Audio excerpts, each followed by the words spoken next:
Hello, everybody.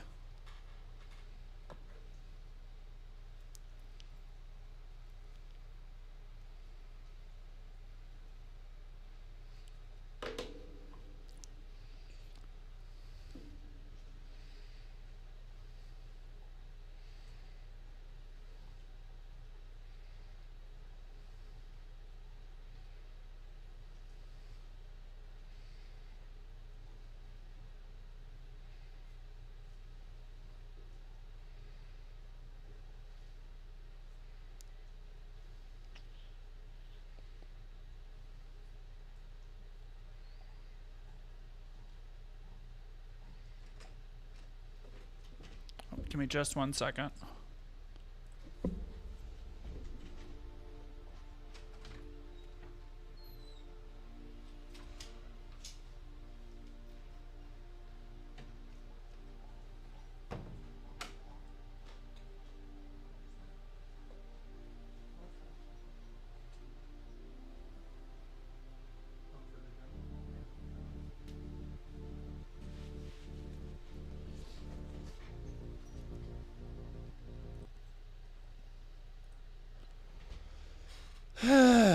All right. Whoa!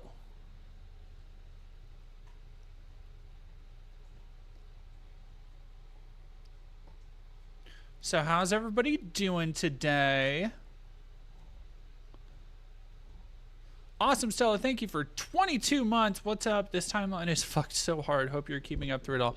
I've been, so I'm gonna, while I'm doing my kind of opening monologue here before we get to all the news, because there is so much news. I was gonna stream yesterday and the day before, but I got busy with other engagements. So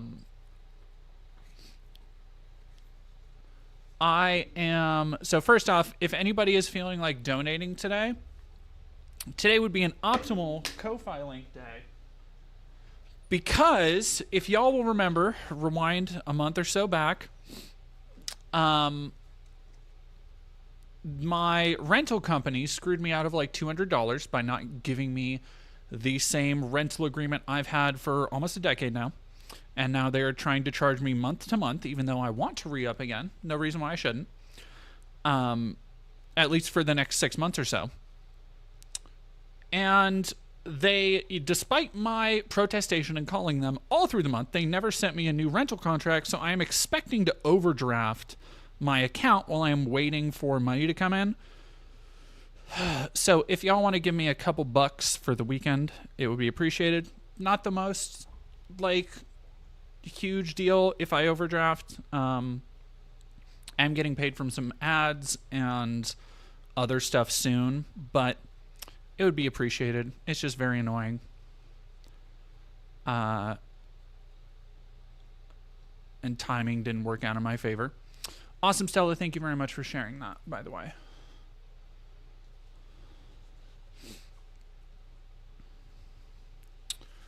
Linked and pinned. Thank you, awesome, Stella. You the best.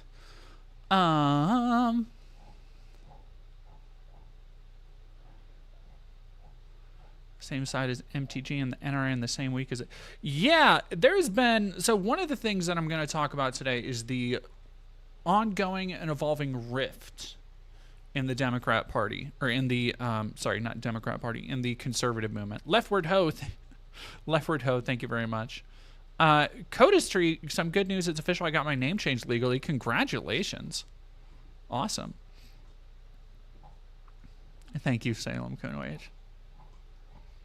Why does it always say that you're live from Los Angeles still? Because I think it's funny now. I haven't changed it in like 2 months since I actually was in LA. And now I think people either think I'm still in LA or greet me like I'm still in LA. And that's very funny for me. I just think it's funny.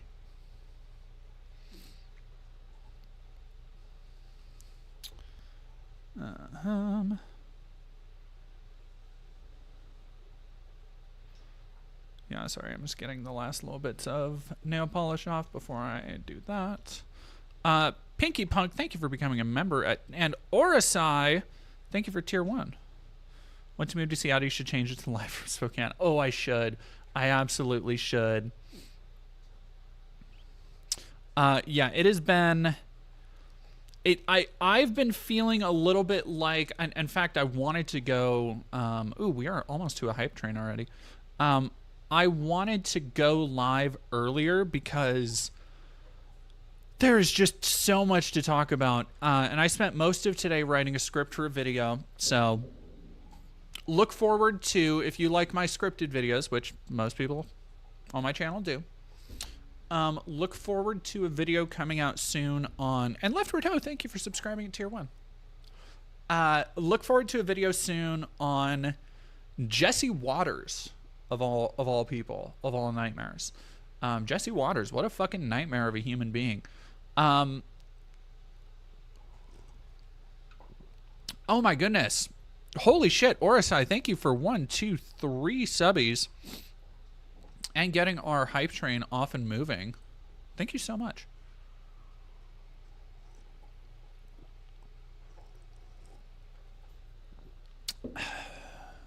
Sorry.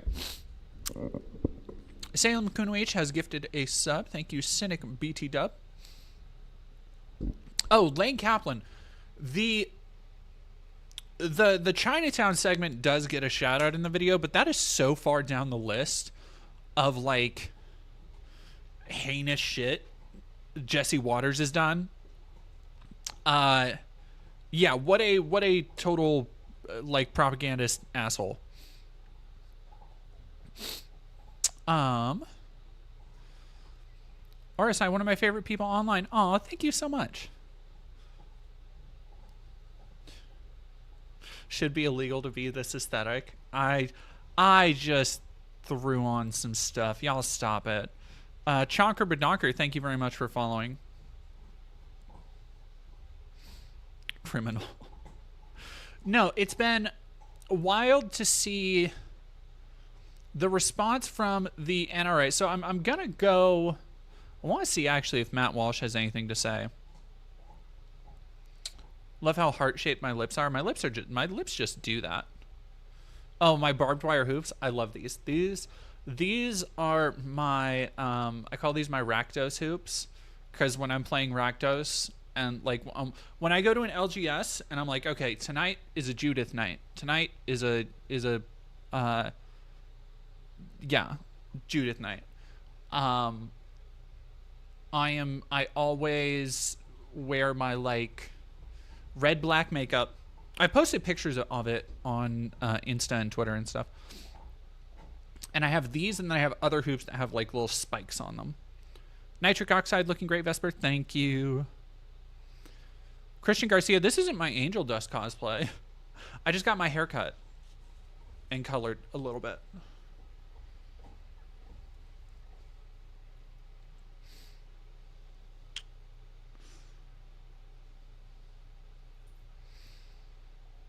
You know who else supports trans gun rights? Shadow the Hedgehog. Exactly. Moss Pulled Answer, thank you for becoming a member. Yeah, I still need to post those. Johnny Viral sent me some really cool magic proxies, and I love that. I love the there's a Shadow the Hedgehog one that I'm going to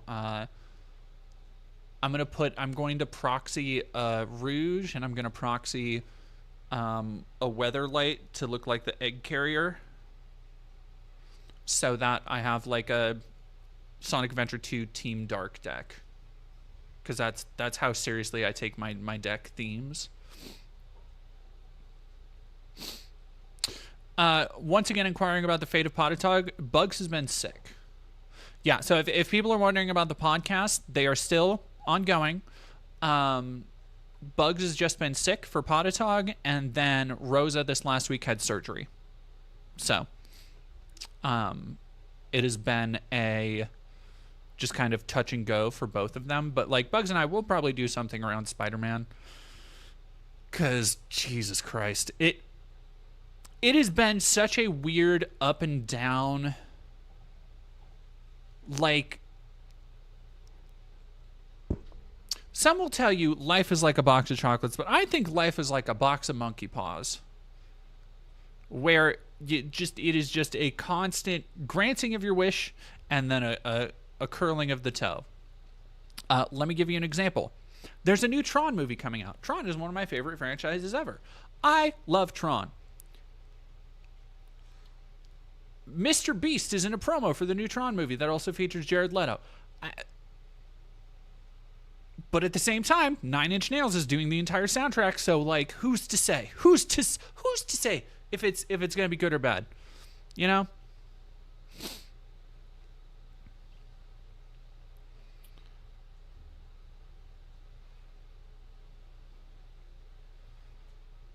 Ooh, a teal streak. Andy Dandy's notebook. That's not a bad idea, actually. No, so it's been a weird couple of days to just watch the news because and we'll talk about all this stuff more in depth, but there's been I really think we are reaching a breaking point for the Trump admin overplaying their hand. Because they have created this network of sycophantry and this, like, quite literally a cult of personality around Trump. But it has been founded on some very basic ideas, things like taking down the deep state, things like uncovering the Epstein files, things like, protecting Second Amendment rights and all this stuff. And I was talking to some friends earlier today. The gun grab going on by the DOJ, or the looking into taking away guns from trans people, I think is going to be more of a breaking point than they anticipated from their base. Because while there are people like Alex Jones is always the great example of somebody who will continually move the goalposts to justify why, this isn't actually against the things that I believe, even though for the last 30 years he's been yelling about how, the deep state, you need to fight back and nobody can come take your guns, and it's the entire impetus behind the Sandy Hook hoax that he claimed was a hoax was to say that, like, oh, well, they're going to come for your guns. Thank you for $2 from Evie Rivka. Looking really pretty today. Oh, thank you very much. All right, I will be right back. Give me just 1 second.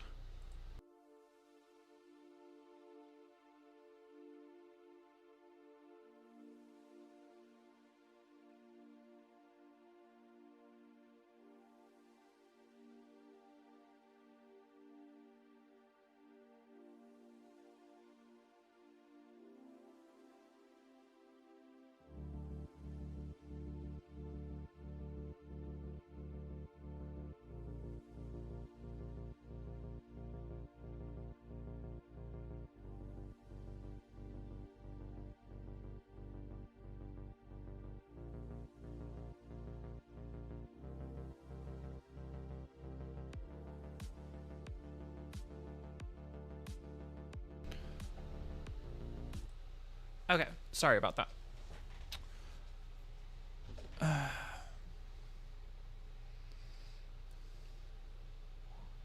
Daniel Salazar, what the fuck is this dude's problem? No wonder glad he can no longer buy a gun. Daniel Salazar, I got bad news for you, buddy. First off, that hasn't been passed yet. It's actually not even official legislation. Second off, already beat you to the punch, buddy. Already beat you to the punch. Though stick around, you might learn a thing or two, God forbid. So like I was saying, did I see this shit? Oh yeah, no, I saw. Okay, so don't worry. I saw the NRA tweet, and I saw the other thing that has been fucking fascinating to watch is the Epstein thing, because the Epstein thing has not gone away. And again, Trump and his team has spent the last several years emboldening certain people who are now, I feel, a little bit untethered. Like they are a little bit too unrestrained from Trump's yoke, so to speak. That you have people like Marjorie Taylor Greene who are going to be reading out the names from the Epstein list on the House floor, protected by law, which is incredible. Like MTG, horrible fucking person. But the fact that she, among many other people, are no longer lockstep with Trump, I think is very telling. And I think that the Epstein thing played a large role in, well, it's still an ongoing controversy.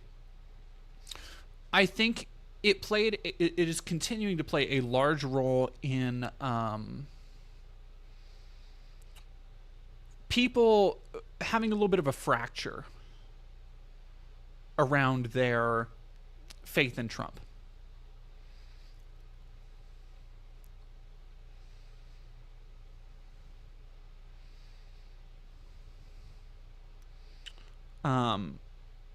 Because I think, for example, I think a lot of the people coming out against the Second Amendment, I kind of feel like the way Trump has continually diverted, continually been suspicious, continually been shitty and shifty over the Epstein files, kind of laid the groundwork for them to break that line with him over that. And that's just been my armchair analysis. Because so in addition to that, and we'll talk about this.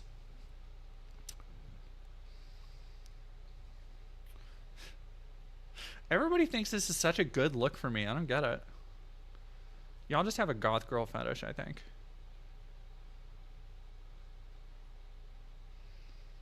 Oh, speaking of goth girl fetish, if you didn't know, I can't do that because I'm an itch.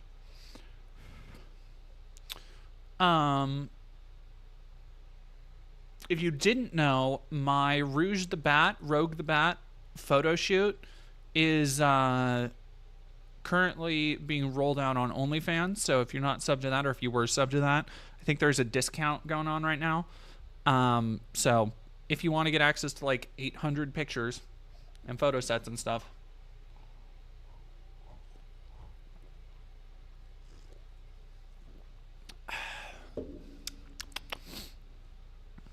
yeah, Christian Garcia, we're getting to the DOJ officer, because like there's so much. All right, let's jump into it. I've got my nails mostly taken care of. So I want to talk about we can't start with the Mike Johnson stuff. We got to start with the DOJ. Yeah, the DOJ dude. Because this is the wildest shit. I want to talk about the Trump Epstein thing, because for the first time in a while, I talked about this, like we were talking about this fucking almost every stream for a couple weeks, and I said, like, I'm done with it. I have a very short attention span for this shit when it's just the same lib brunch stuff over and over and over. Very short attention span. It feels like in the last couple days it's been the first actual moving forward of the paradigm in a while.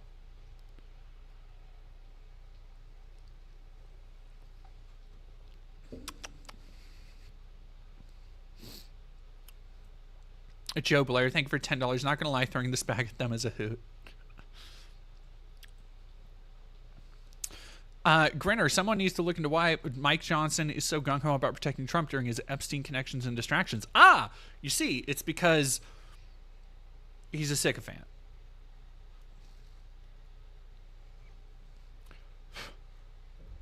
I just did my hair so it's all like clean and strandy. It's fine. I'll get over it.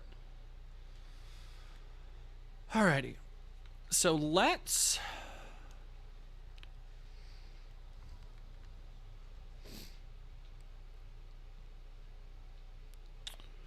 I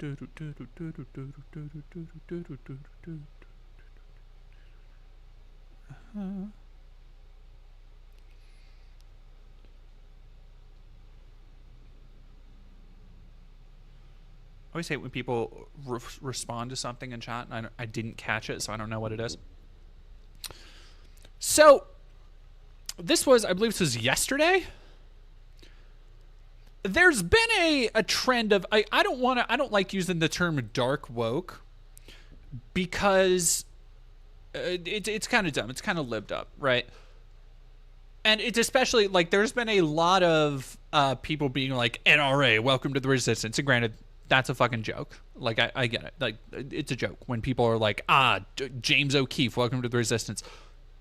That being said, in the last 24 hours, I have seen three things. I have seen James O'Keefe of Project Veritas fame, long time like right-wing conservative undercover shithead, sexual harasser, like legitimate piece of shit. And for so long, any journalistic output he may have actually achieved was overshadowed by the lack of scruples he resorted to achieve it. And I think that's still kind of true of this example. However, in a honeypot to end all honeypots,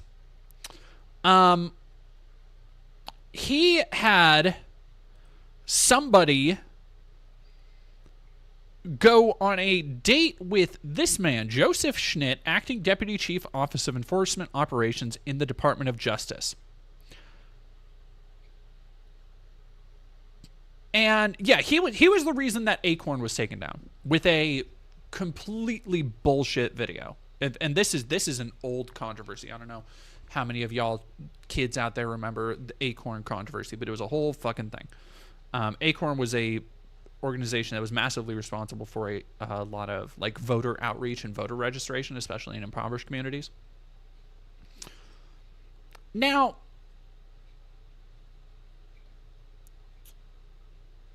I want to preface all of that with O'Keefe. Much like the NRA and another person, this is not a good person. Much like MTG, this is not a good person.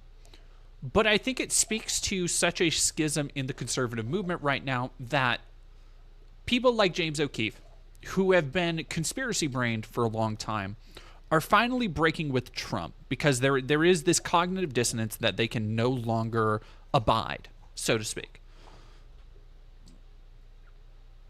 And so that's the James O'Keefe doing this. It's like that one joke where the person dies and goes to heaven and they're like, no, it's fine. I just didn't think it would be Chinese. It's like that, but it's like, no, it's fine. I just didn't think it would be James O'Keefe. Pinky Punk, thank you for 25 smackaroos. I love your work and want nothing more than it to continue. Allow me to support. I appreciate you so much, Pinky Punk. If anybody else wants to support, help me get through the weekend so I don't overdraft. The Ko-Fi link should be in the Twitch and YouTube pinned, or in the links on the description of the video on the YouTube. I appreciate Ko-Fi goes directly into my account and takes way, way less than any other donation. So if you do want to support, I appreciate every donation, but just so everybody knows, that's the preferred way. So, I didn't expect it would be James O'Keefe. The next things that the dominoes that fell were today, amid the, and we're going to talk about the how they're mulling about taking away guns from trans people. We're going to talk about, of course, who's enabling that. Shocker of shocks, Matt Walsh is on the front line saying like, yes, this is an absolutely good blah blah blah. Hedron Crab, do you exclusively play Rakdos or do you F with other guilds? So I fuck with Rakdos and Demir, and that's it. Boros, bunch of goody goodies. No, in honesty, I've tried making multiple Boros decks and it just never does it for me. I tried to make, in my defense, the one of them I tried to make was absolute dog water conceptually. Odric, the cursed vampire, terrible commander. And then I just made Ragost, the lobster chef, and I can't, it doesn't work. It doesn't work like I want. And then I have a couple of Orzhov actually. But I think I am going to make Moogle Warrior. I'm going to make a Moogle deck. And I think I might have a way that kind of speeds it up a little bit. But you know what? I do have one Boros deck that I do love, and that's Arabella. But that's because it's just horror. That's one of my 4 Duskmourn decks. I have a bunch of Duskmourn decks. Jean-Claude Grandam. Grandam, thank you very much. Orzhov, yeah, no, my second commander deck I ever made was Orzhov. I don't know, Orzhov is it's so specific for me because I fall into a trap where if I make an Orzhov deck, it just becomes fuck you life gain really quick. And I keep trying to like, oh, this looks like an interesting Orzhov commander, but it's usually with other stuff. Like, I just made kind of a cyberpunky detective deck, but it's Esper. And I have Elenda and Azorius. That is also Esper. Well, that's one I'm making. I haven't finished that one yet. But, like, I have an Asterion deck. I have an Elenda Saint of Dusk, which is Orzhov Voltron, just nightmare. Just evil. Just nightmare. Yeah. Azorius, what do you comp? Bellow enchantments. Yep. My enchantment deck, the one that I'm like, ooh, this is, well, I have two. So I have a blue-white Nico. It's one of my Duskmourn decks. Blue-white Nico enchantments, and then Ariette the Beguiler, which is also my snow deck. It's always funny to talk about my Magic decks with people who play Magic, because if you know the characters and the cards and what they do, I probably sound like an insane person because that's how I build my decks. I do not... I put down the amount of... My goal is to teach somebody a new card every game. Like, that's why in my... I have two Judith decks. I have Judith Carnage Connoisseur, which is my sweet baby girl and has never done anything wrong.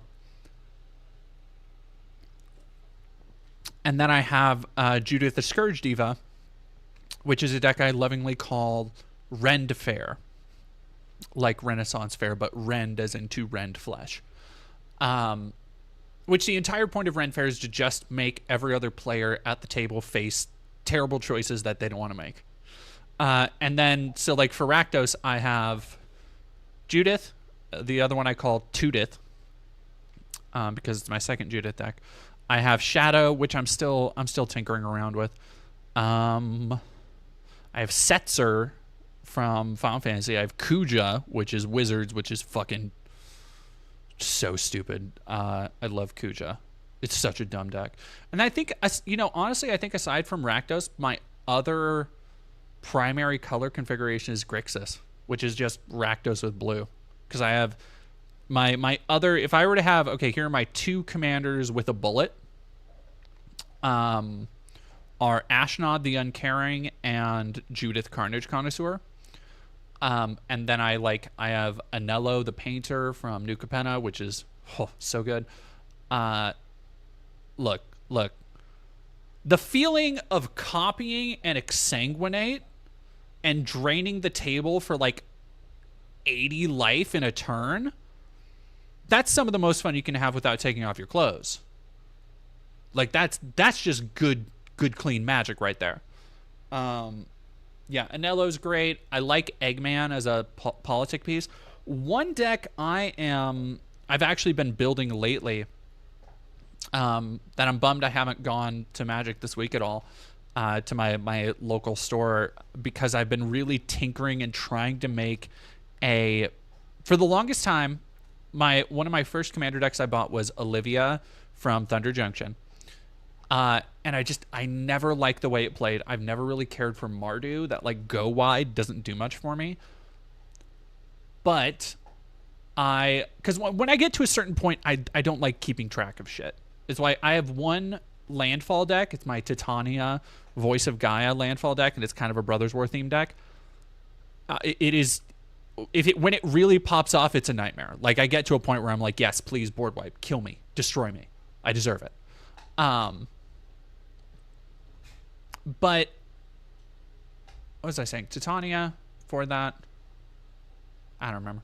I forgot where I was going. Yeah. Anyway. Ashley, thank you for $10. Hello from EU. I can't with American news these days, but I'm still curious. How's the 2A people responding to the attempted disarming of our community? Oh boy. So yeah, we'll talk about that more in a second. The Second Amendment people have been fascinating because, and I've kind of noticed this over time. I just have these like one strand of hair that will not fucking.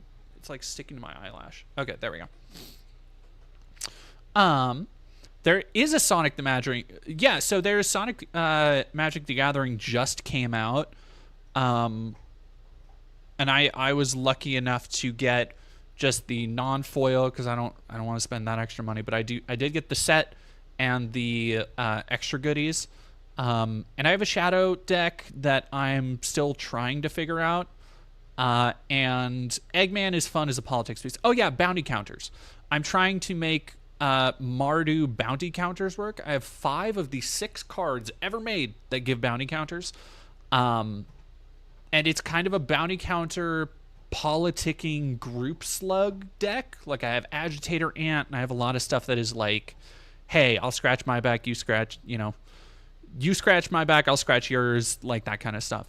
And that's kind of the decks that I'm trying to build currently. Like those are the things that to me make a far more interesting game than, like, if I'm sitting down at a table with strangers, the decks that I'm always like, that people are always like, oh wow, that's a really interesting one, or ooh, I've never seen that before, and that create like interesting conversations and moments, are the ones that are not just like, yeah, I'm gonna turn this sideways, copy everything, and fucking kill you. Like that's just so, I just think it's boring. I think it's lame. Because the thing is that winning in Magic is actually really easy. Especially because most tables allow for like proxies and stuff. So you can just like print off the expensive, you could just print off Gaia's Cradle and shit. And it doesn't take talent or skill to really put all of those things in a pot and just go, here you go. Like there's nothing unique there. But I think like if I'm popping down like my Ashnon deck, which is like intensively Brothers War themed, to the point where I have gone and gotten, every time I'm at a store and there's like a reasonably priced classic foil land from like the Urza block, I'll put it in there. I've gone out of my way to find like artist proofs and signed copies. I have a Chinese Mark Poole signed Ashnon's Battle Gear that it's not worth that much, but it does have like kind of synergy, and it's kind of interesting with the actual set. And like that is more interesting to me than just like somebody being like, yeah, I'm gonna play fucking Mondrak, and then I'm gonna play, God, there was a fucking nightmare. Whatever. It's okay. Sorry. You can tell I haven't recorded Podatog, the Magic the Gathering podcast I do with Bugs Matrix. You can tell I haven't recorded Podatog in multiple weeks because I'm ready to talk about Magic the Gathering. Oh, what? Me? Do you want to come give me a smooch? Do you want to come say hi to the people? Hi, people. I love you. I love you. Text me your plan. Okay. Mwah. Okie dokie. Michael speaks the truth. Have I seen the Yawgmoth video by Spice 8 Rack? No, I need to watch more Spice 8 Rack. I've been in a big reading and ebook phase lately. I just restarted The King in Yellow. I just finished Jean-Paul Sartre's Sartre. I need to somebody I know, for anybody who watched the nostalgia video, I do know that his name is Guy Debord, not Guy Debord. I didn't know it at the time. This is what happens when you hear names from, when you don't hear names, when you read names and don't hear them pronounced. Like that's, I end up with Jean-Paul Sartre and Guy Debord. Evelyn M. Arg, I want to play now. So the other thing is that I have been, with Spider-Man coming out, I have been just so aggressively turned off. Which sucks. Like y'all can go back. I made a like feature length video on Spider-Man and like kind of what it means to me. Like I fucking love Spider-Man. This new set looks absolutely booty cheeks. And so that's left me in this weird rut where I'm like, well, I guess it's time to build some popper decks. I guess it's time to like build some garbage ass jank. And me and my partner have been doing that. We've been having fun. Yesterday, she made her first popper deck, which was really fun. So yeah, if anybody ever tells you, ooh, Magic is, it's really expensive to get into. Nah, not true. You just gotta like, just take some time and go through some bulk. And cause that's my favorite shit to do. That's where I find all my funny cards. Like I found, one of my favorite cards in the world, Havoc Festival. Havoc Festival. At the beginning of each player's upkeep, that player loses half their life rounded up. Havoc Festival. Ha ha ha. Play that, pass the turn. Fuck you, next person. So good.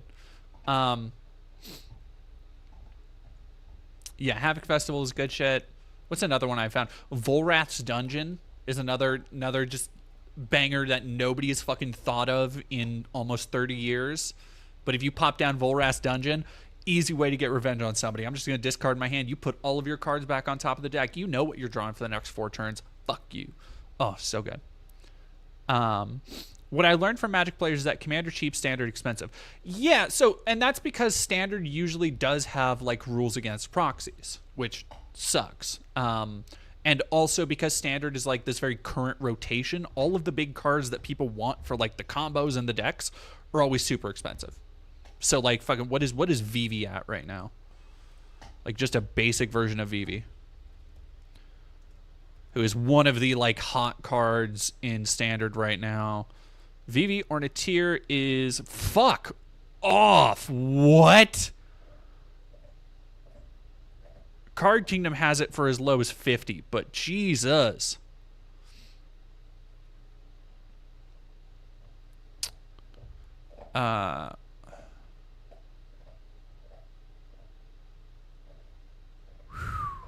Okay, so I guess the lowest you can get it is still like $40. And if you are playing Standard, you want 4 of them. Fuck that. Nah. I'm good. Commander, you need 100 cards. Yeah.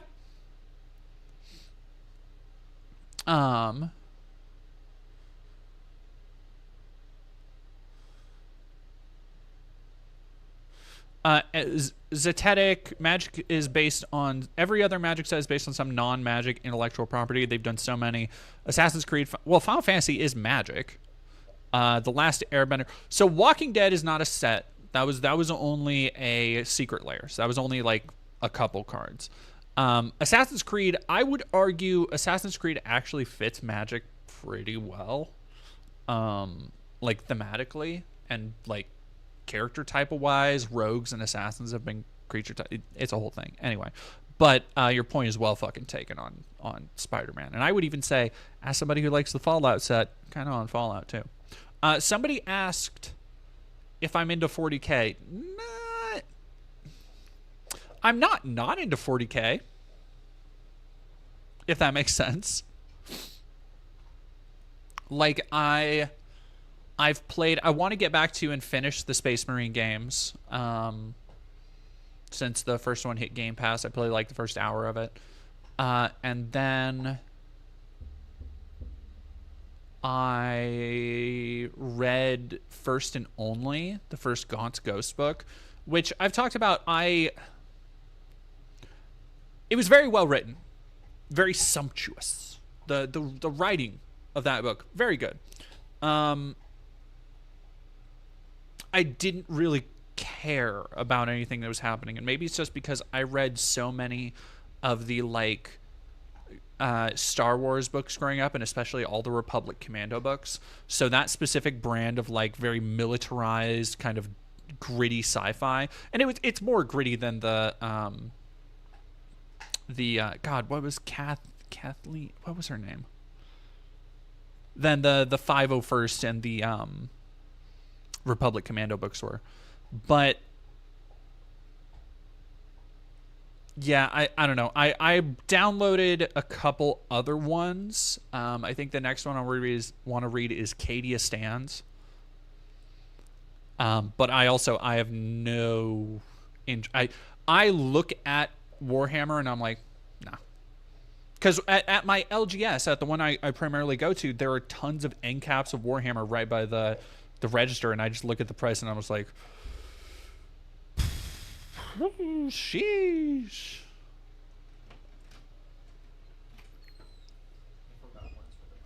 You forgot what? Ones for the bus.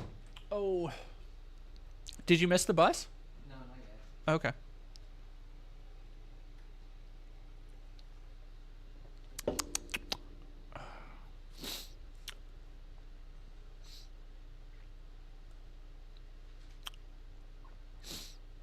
Karen Travis, that's what it was. Thank you, Allison Monroe.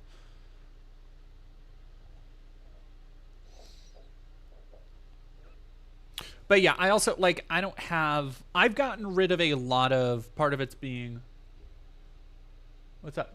Did I give you the ones? No. Part of it is being, like, in the last couple years, after being relatively poor, and then even just like getting ready to move and stuff and downsizing, like I have massively downsized my collections of things. Even this year I downsized my Magic collection, offloaded it to a polycule, couple polycule friends, not my polycule, but like friends of mine who have a polycule who all play Magic together, and so they're going to be able to make decks and stuff out of that. Is Warhammer so expensive compared to yes, Warhammer is stupid fucking expensive.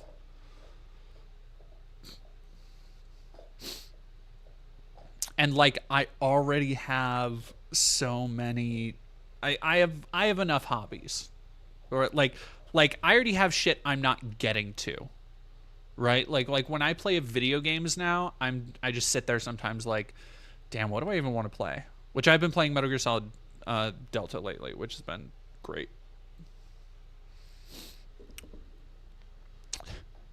Dale Wilson, thoughts on limited run games? Also, what is a polycule?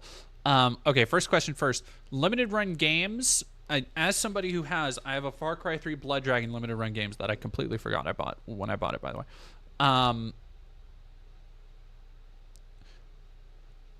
I think they are often overpriced for what they are.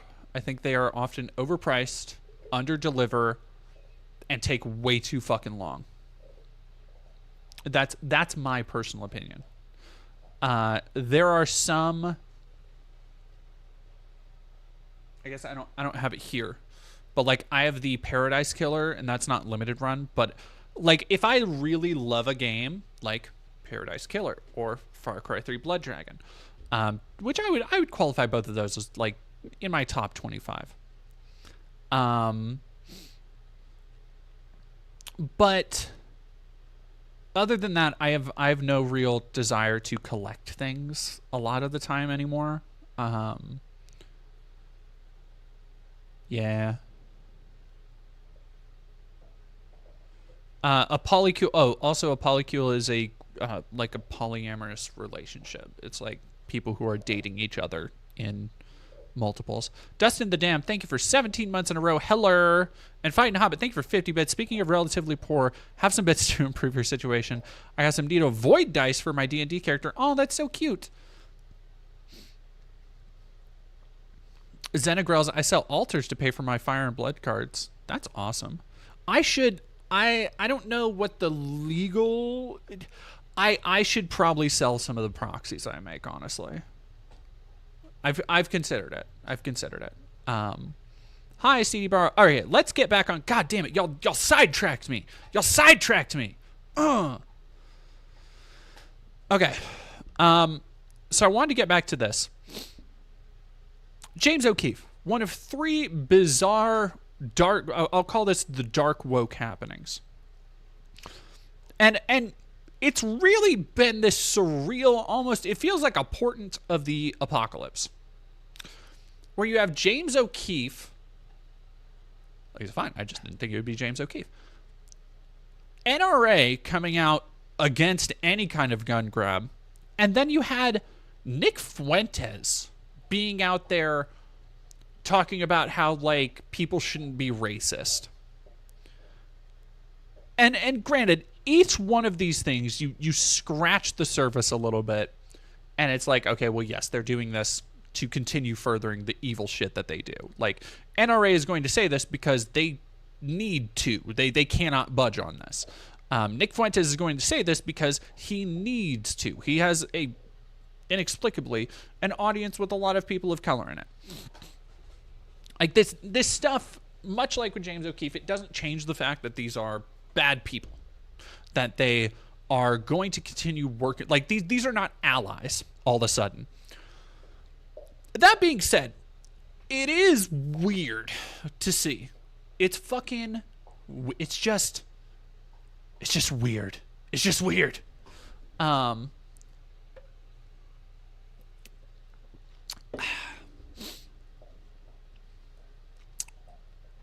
I wanted to go over this because we'll talk about this. This was yesterday, and then today, just a couple hours ago, like an hour before, I decided to go live, or I got up. Grinner, isn't Fuentes a white nationalist? How does he have so many POC in his audience? Oh, if only there was a way to explain how many pick-me's there are in white supremacist circles. There are inexplicably large amounts of, like, black and Latino people that run in those same circles.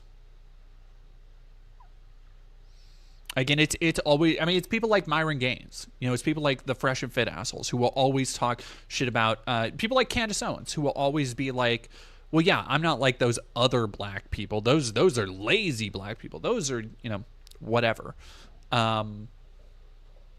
There are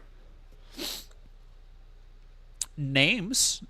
There are shorthand names for people like that within the black community that I, as a white baby, cannot say. So, but yeah. Oh yeah, Blair White fled Texas. Well, oh God, we might watch that too. Okay.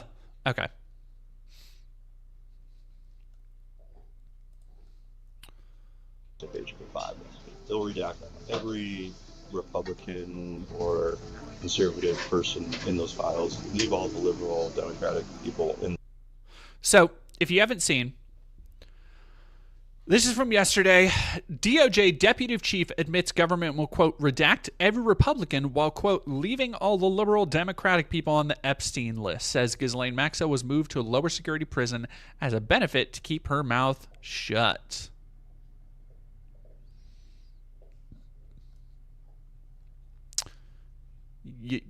Oh boy, you just Those files. I think they visited that Maxwell person. Yeah. And also involved. Got transferred to a minimum security prison too recently, Oh. which is against BOP policy because she's a convicted sex offender. They're offering her something to keep her mouth shut. That was the acting deputy chief of the Office of Enforcement Operations, Joseph Schnitt, telling a stranger about the FBI and DOJ's handling of the Epstein files. Schnitt, who works at a high level inside the Department of Justice, goes on to comment on the inconsistent statements, special treatment of Ghislaine Maxwell, and the blatant backtracking on promises of transparency. And what do you do for work again? I work for the Department of Justice. Okay. Been there like 23 years. I'm an analyst. I'll be acting deputy chief of our office for a few months starting next week. I work closely with like all the federal law enforcement agencies and the U.S. attorney's offices, the prosecutors and stuff. The thing is, it's interesting because I do deal with so many of the agencies, like the Bureau of Prisons. Grinner, I did want to say anything, but yeah, James O'Keefe is looking more like James OKFC, am I right? The Marshal Service. Oh, The okay. FBI. Hi, US Anton Attorney's Preacher. Office. Have a good night. Recently, the FBI and DOJ have come under fire for promising transparency, then refusing to release footage and unredacted documents, going directly against the public's expectations and the promises made by Attorney General Pam Bondi and FBI Director Kash Patel. In a DOJ press release, Attorney General Pam Bondi stated, quote, "This Department of Justice is following through." Who just said that? Fighting Hobbit, to be fair, I sincerely doubt this guy was in a position to comment on anything. He was just trying to impress his hookup, but the fact that he's even bragging about this basically shows that nobody's being fooled. Everybody knows what they're planning. Yeah, I think there is, so, the insane part, it is fucking, I cannot stress this part enough. I feel we've all grown so quickly have we grown used to just shitty AI memes being put out by like Secretary of Defense and the White House and all that stuff. It is, what happened after this is fucking insane, because the Twitter account for the United States Department of Justice put out this screenshot, this Notes app ass apology that they didn't even take, which, by the way, Twitter lets you crop photos. You can crop this out. They didn't even take the time to crop out the 30% battery at the top. I was shook. I was shook. Saying, Acting Director Pollack, I met a woman named Skylar on Hinge, a dating app, in 2025. Her profile is no longer findable. We had 2 dates, August 4th and August 16th. She claimed to be an au pair in Georgetown. She gave no clues that she was a reporter or recording our dates. Had I a clue, the first date would have ended immediately and there never would have been a second one. This is the most insane. Like, my man's really came out and said,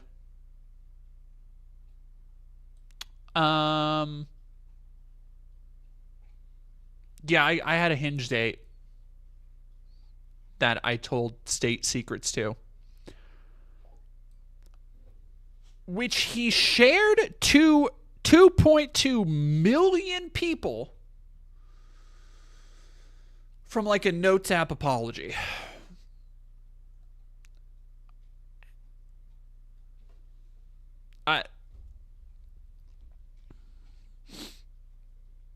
Like, what are we doing here? And then he had to what he did was, Valerie, the lovely Italian, my Hinge date drew a tunnel on the side of a cliff and I ran into it. Oh, the comments I made were my own personal comments on what I learned in the media and not from anything I've done or learned via work. So either that is the worst excuse of all time, or somebody was correct and he was just trying to impress his date. Either way,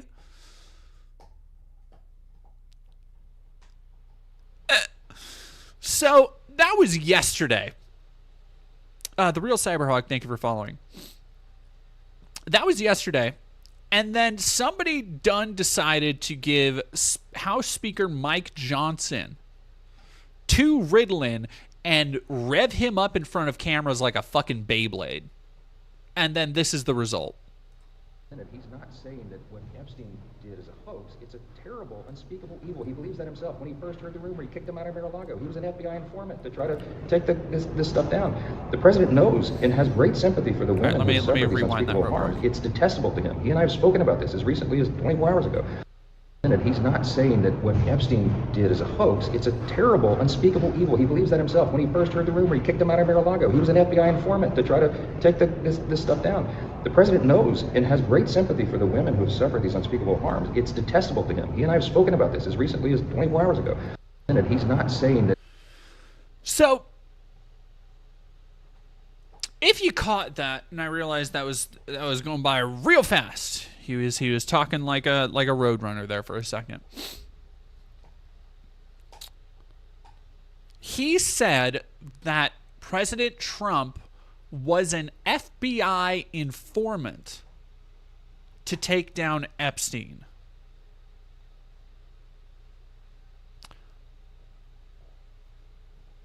Yeah, B. Parker. So Johnson is running with a Q narrative on Epstein. Yeah, kind of. He is. So for those who don't know, the QAnon folks believe that, yeah, Trump is, he's secretly part of this cabal. He was actually going to take down all the child traffickers and reveal the deep state and Huma Abedin and fucking Frazzle Drip and all that shit. And that... Sorry, I'm just smelling something. Smells a little foody. No, my Pookie came back and is putting on something that smells delicious. Or maybe I'm just hungry. And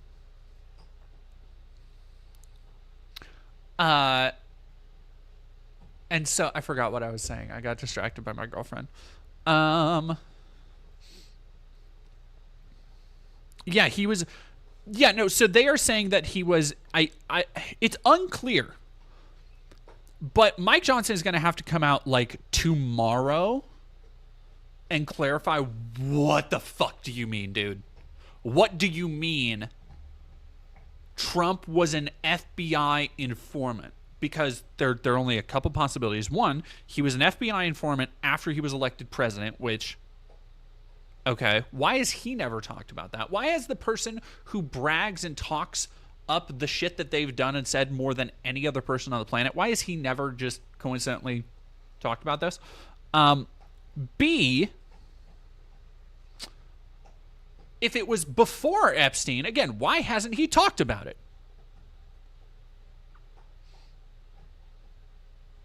Like, what?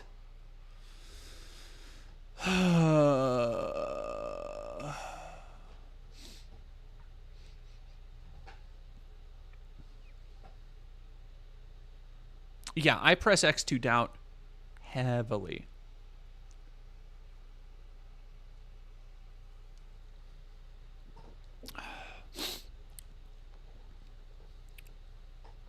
No, I think it is a number of lies compounding on top of each other. None of these people are coordinated. None of these people are talking with each other. And I do think that they are just grasping at straws. I think there is a growing division, I will bet, between what, like, I think people can feel it. The savvy political operators amongst them can feel that the winds are changing and it's going to be harder and harder for Trump to hold on to the base, to the power, to the movement that he has cultivated. And right now those battle lines are being drawn. And the thing to consider here that I think is morbidly fascinating, as in it is fascinating in like the grand scale of history, as in we are all living through history and we live in interesting times and that kind of shit. But the thing I think is interesting to consider is that this is not the first time that Trump has had these massive schisms and these massive battle lines being drawn and delineating who is or isn't a proper conservative or a rhino or all that shit. You had January 6th. Before that, you had Comey. Before that, like, it keeps going back where he is constantly cutting out and carving out new pieces and like literally gerrymandering his base to be like, no, this person is for me, this person is not. And it's gotten to a point where I think so many people are so fed up with his bullshit, even on Capitol Hill. And additionally, I also want to talk about the end result of all this kind of sycophantry, which is now you have people like Pete Hegseth, who, God, they just revealed... So we need to talk about, moving on from that for a second. We'll get to the trans stuff in a moment. Moving on from that for a second. Oh boy. We need to talk about the rampant war crimes happening under Trump. Let me see, where was that?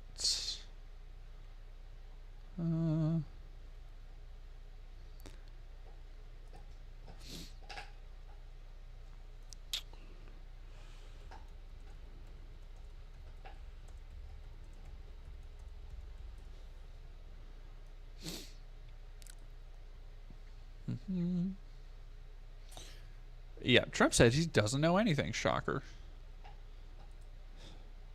So there was a North Korean mission where SEAL Team 6 apparently just killed an entire fucking boat of civilians. So that's awesome. Fighting Hobbit, thank you for 100 bits. Also consider that even if Vance takes the reins, he's a propeller hat wearing goofball. He's a 4chan who got stupidly lucky and is such a dearth of charisma. Yeah, like, he does not, the Vance does not have the juice. He just straight doesn't. Like, there's nobody who's going to go to bat. And people are like, well, yeah, but he's president. He can do all this stuff. It's like, the reason that Trump has that juice and that power behind him and can just do shit like that. Oh, you look so pretty. Have fun, baby. The reason that Vance can, or that Trump can do all that shit is he does have the juice. He does have the institutional support. He does have a lot of people who, you know, mostly through their own connivances, believe in the mission. We need to talk about this, and then, so this is not our current cabinet. This is from the previous Trump administration. But essentially what happened, the purported mission would evidence the U.S. failing to achieve an intelligence objective against a country in which officials had engaged in sensitive diplomatic talks. So what happened is SEAL Team 6 was trying to infiltrate North Korea to put in a listening device of some kind and fucked it all up. The Pentagon and White House rarely, if ever, commented on any SEAL Team 6 missions. The ostensible goal for the talks would entail steps towards a peace deal, whatever, blah, blah, blah.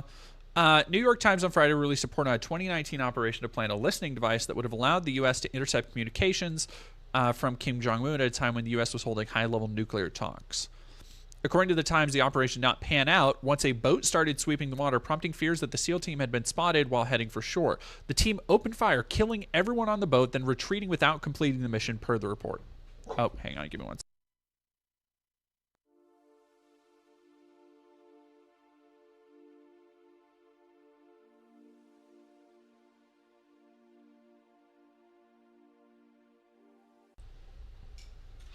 Sorry, Pookie left her key. Yeah, it fucking washed. Can't even plant listening devices anymore. Real shit. Real shit. So, oh no, I just let her back in. That's why I turned the thing off.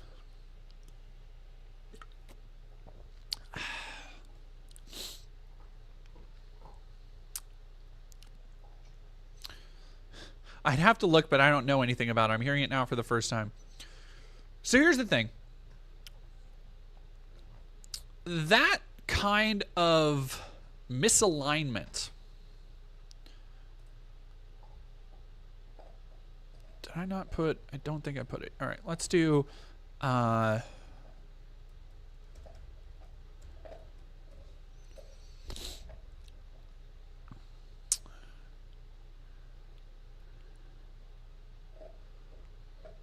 2 days ago. Let's do 1 day ago on PBS. Or not.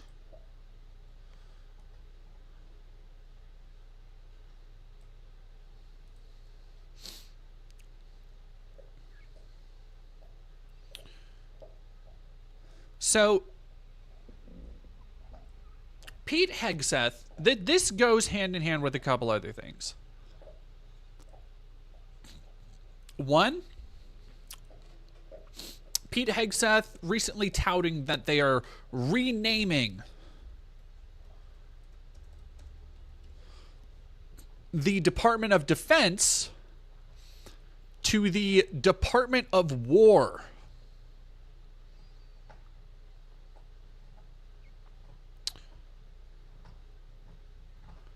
WhiteHouse.gov, restoring the United States Department of War.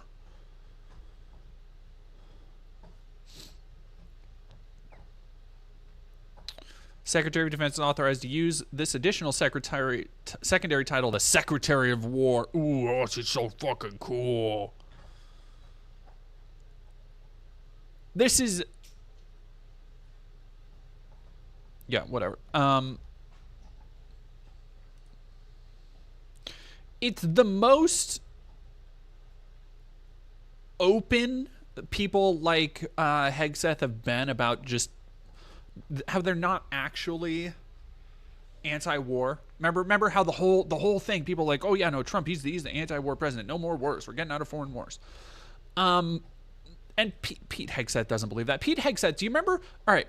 Do you remember a couple months ago when this absolute clown shoes dipshit administration was infiltrated? They accidentally added a journalist to their fucking group chat as they were talking about bombing people. One of the things that went underreported from that was Pete Hegseth's incredibly cavalier frat bro dipshit attitude towards murdering civilians on the other side of the world. And to me, it belies this incredibly shallow Call of Duty aesthetic, this jingoistic incentive towards violence that is really all he has. He is not, much like RFK Jr., which we'll get to the RFK Jr. shit, he is not somebody who is qualified in any respect, mentally, physically, emotionally, certainly, to be running anything that comes into contact with war. But I want you to consider for a moment what we just read about the failed SEAL Team 6 raid and think about how many things we have not heard about that shit. Which I guarantee, shit like that happens all the time all over the world. Do you remember a couple of years ago there was a failed, I think it was Green Berets, failed a coup attempt in South America, and they got fucking arrested. I thought we had a Department of War already. I mean, like that should be the DOD, the Department of Defense. It's just, yeah. They should just call it the Bureau of Slaughter. I mean, it is more of a department than a bureau, but your point is well taken. It's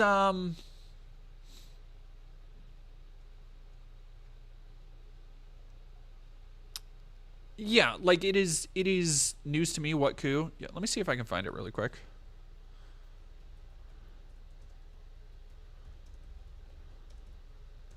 There we go. Venezuela. Operation Gideon 2020.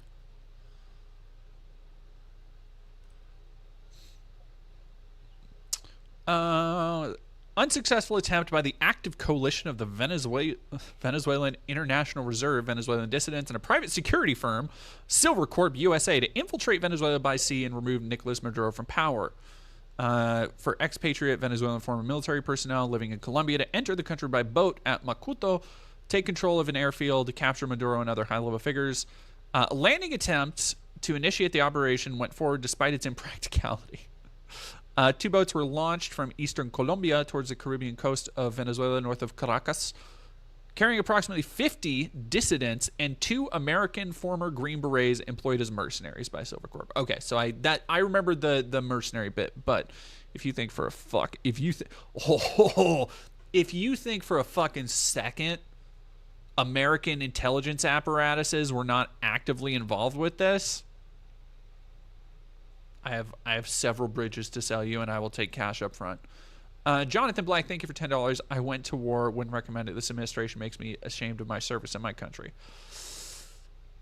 Yeah, Pete Hegseth, like, again, it is this frat bro Call of Duty ass Hollywood movie version, and you see it in all of the promotional materials they made. We're bringing masculinity, we're bringing men back to the battlefield, and it's all this performative masculine machismo Michael Bay bullshit that, like, it's just empty. It's hollow posturing. It's made to appeal specifically to the mind of 12-year-olds, but, like, even more specifically, oddly enough, specifically to the mind of 12-year-olds from like 15 years ago. That's when this shit would have actually been, I think, successful. I don't see it as being like too successful now.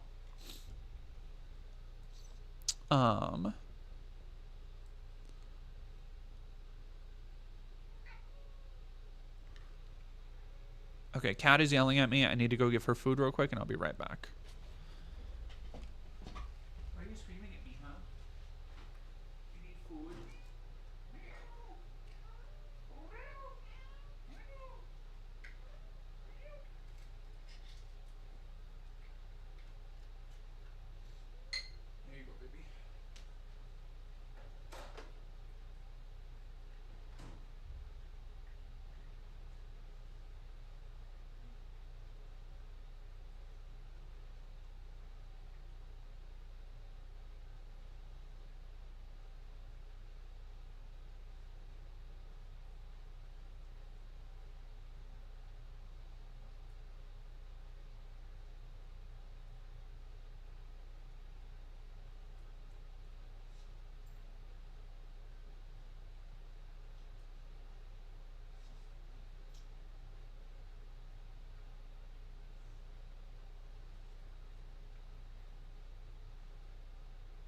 Okay. Where did I left my head. No, I have my headphones on. God.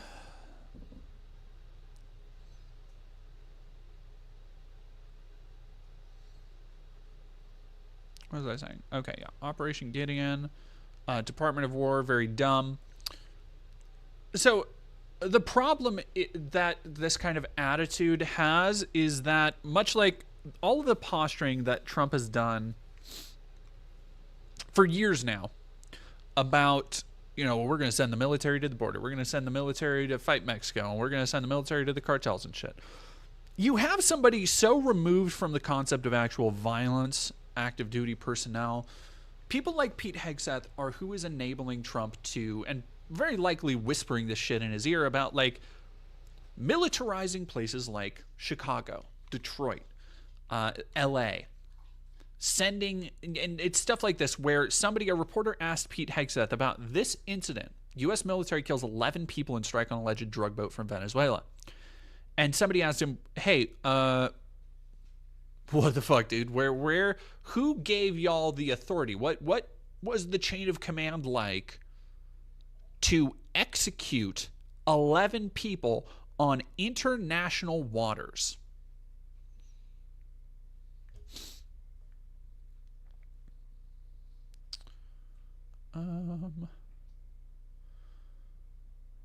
Sorry.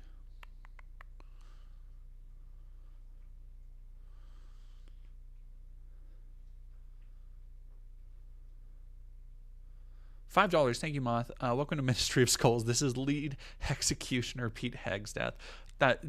Executioner is way too cool for that dork. And when people asked him, hey, what was who gave the approval for this? Where did unilateral authority come from and all that shit? Retro Nork. I'll talk about Bad Up and On in a second. I'm sure other people are wondering too. I'm laughing because I'll talk about it in a second.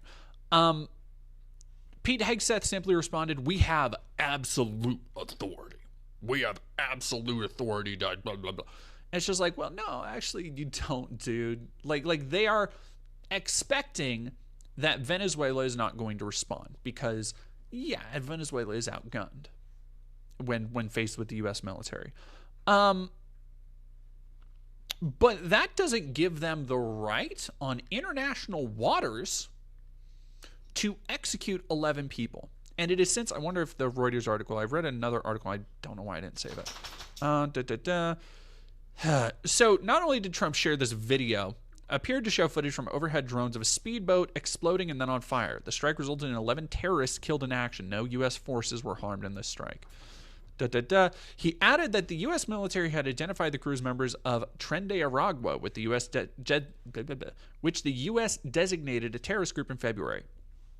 Now, if you'll remember, think back to Kilmar Abrego Garcia, who was extrajudicially deported to our pay for imprisonment El Salvadoran death camp, who also was not MS-13, despite Trump's attestations that, oh yeah, no, like he those random like flash tattoos he had on his knuckles, I thought that meant MS-13. Like, I'm gonna say his track record at identifying gang members as targets, a little bit spotty. I'm gonna be so for real, a little bit.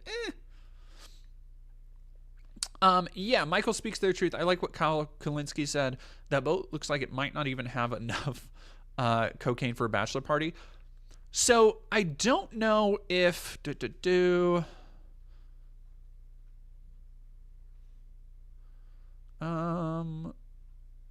however, through thorough verification, blah blah blah. The decision to blow up a suspected drug vessel passing through instead of seizing the vessel is highly unusual and evokes memories of the U.S. fight against militant groups like Al-Qaeda.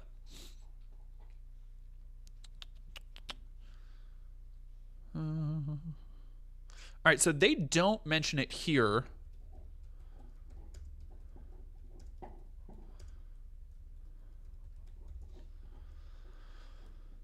But it was speculated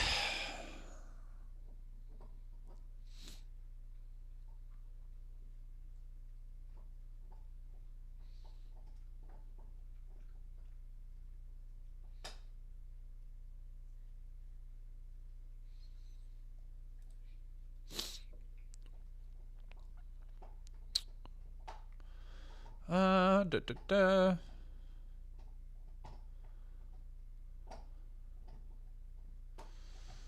Attacked special forces, not the U.S. Coast Guard.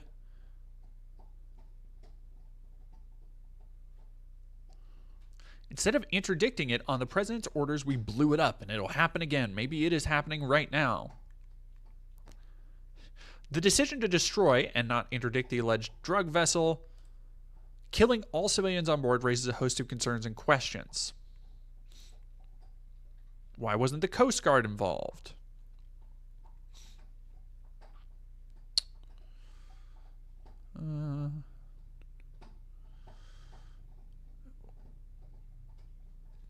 So this is a lot of I think these are very interesting, but not what I'm looking for. Yeah, erasing the lines between law enforcement and military operations, which is something they absolutely want to do. The thing that I saw, and I wish I could find it off the top of my head, but somebody's speculating that instead of drug runners from Trinidad, it was actually migrants, because there were 11 people on a relatively small boat.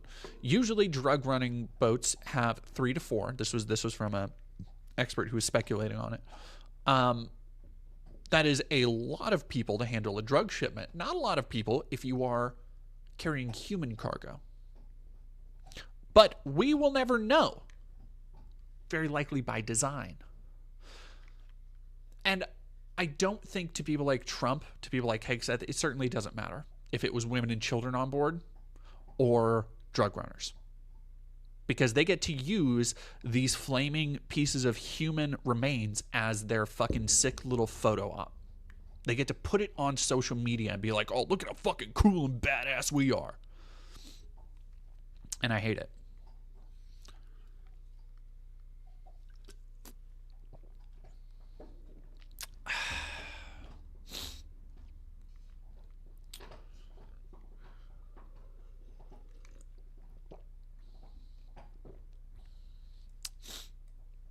Yeah, sorry to take that on a dour note. I know we've been having a little bit of a laugh at some of this shit. I do want to go into next.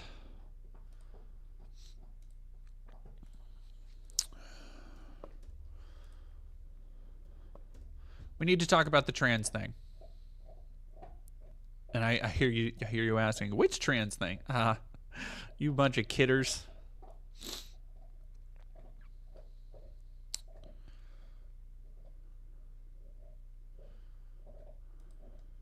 I'm right there with you, Professor. Who do we got? We got Sam. We got Noah. Is Donald Trump done? I kind of want to watch that from Sam. God. Why is Zan at the top of my feed? What was I saying? Oh yeah. Because we can always count on him to have the most dog shit take. Let's see what he's talked about with the Second Amendment.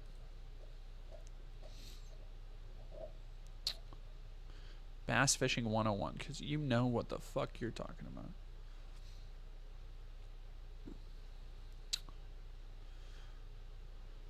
Drug cartel obliterated. Democrats weak.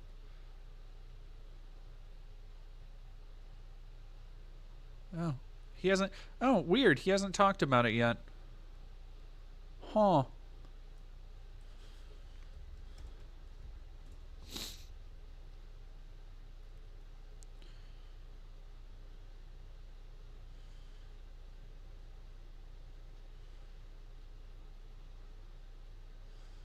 The Young Turks, you fucking thought, yeah, whatever.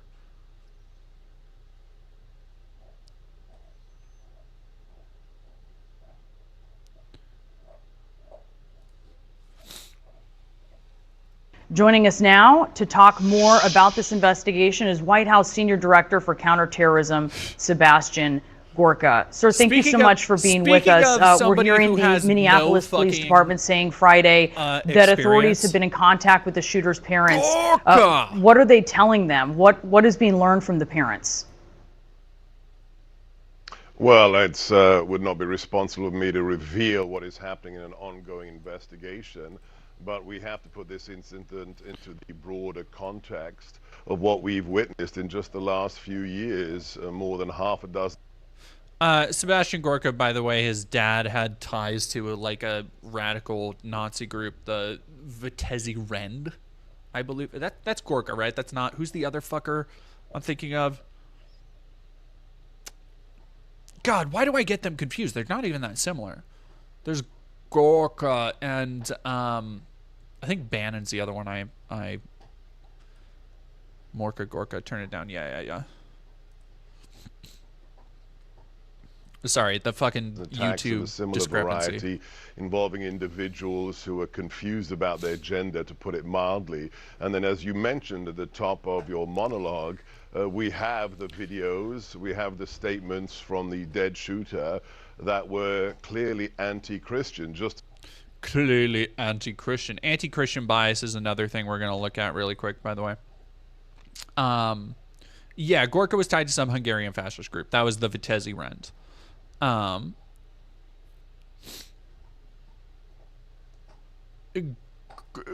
First off, the thing that the camera doesn't do, because I actually met Sebastian Gorka at CPAC. It's in, if you haven't watched the CPAC videos in a minute, go refresh yourself, because almost everything that's happening now I kind of warned about like over a year ago. But the thing that does not come across in this video is that, like, you look at this and you might think that his head is roughly the same size as hers. That his head is roughly the same size as a normal human nog. And this is not the case. This man's melon is massive. It dwarfs all other melons. It is the size of a prize-winning cantaloupe. It is ridiculous. I need to let everybody know this. Nashville Christian school in which more children were killed. There is an ideological connection to multiple of these attacks. There's an I love how there's an ideological connection to multiple of these attacks. Nashville was over 2 years ago. So one attack 2 years ago, then an entirely separate incident recently, which are tragedies that shouldn't have happened in the first place.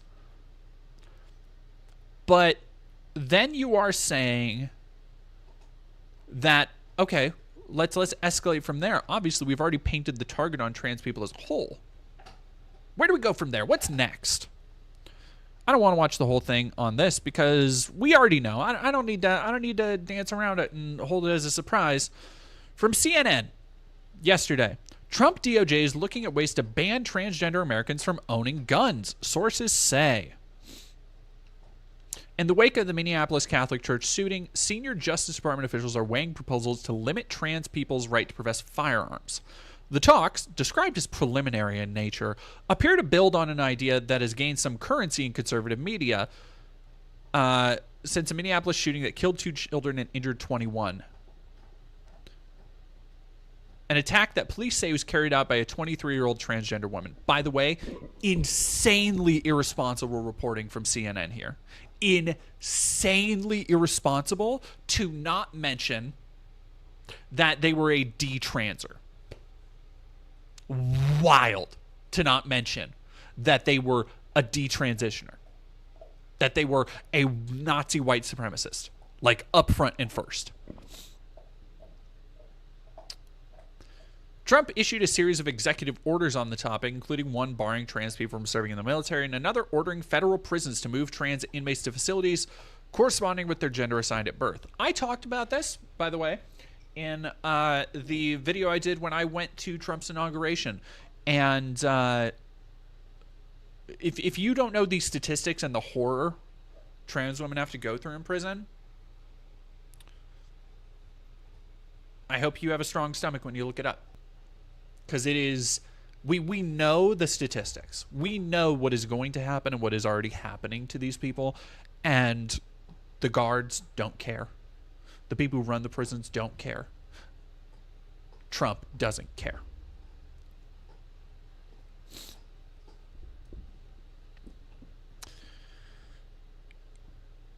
In addition, the idea of restricting gun rights has long been a red line for conservatives, with many Republican lawmakers and gun right groups opposing red flag laws and or other policies aimed at keeping guns away from people suffering mental health issues.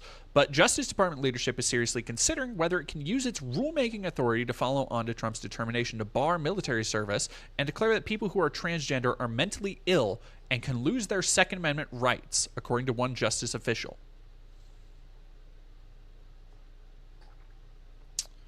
The vast majority of mass attacks in the U.S. have no connection to trans people. From January 2013 to the present, of more than 5,700 mass shootings in America, defined as 4 or more victims shot and killed, 5 shooters were confirmed as trans. That is 5 out of 5,700. Still, after the deadly shooting, some conservative allies quickly claimed that gender dysphoria, the psychological distress and discomfort some people feel when there's a difference between their sex assigned at birth and their gender identity, is a mental illness that should bar citizens from purchasing a firearm. Blah, blah, blah. Pam Bondi has launched, the Justice Department under Pam Bondi has launched a broader effort to target gender-affirming care, including sending more than 20 subpoenas to doctors and clinics who provided trans medical procedures to minors earlier this summer.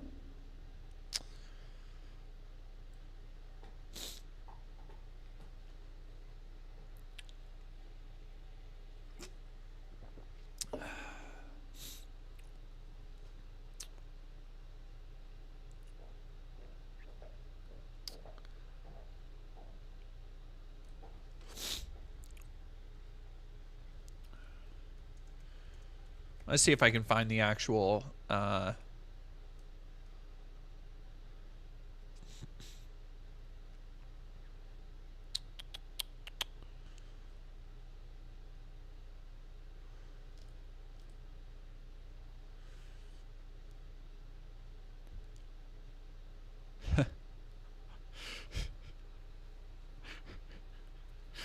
love that. I'm not even going to look at it, but I love the Facebook post saying, "Don't make me defend the gun rights of trannies." The reason I looked that up is because, let me see if it was in the Daily Mail. There was a specific quote from somebody. DOJ source claimed, individual within the DOJ are reviewing ways to ensure that mentally ill individuals suffering from gender dysphoria are unable to obtain firearms while they are unstable and unwell.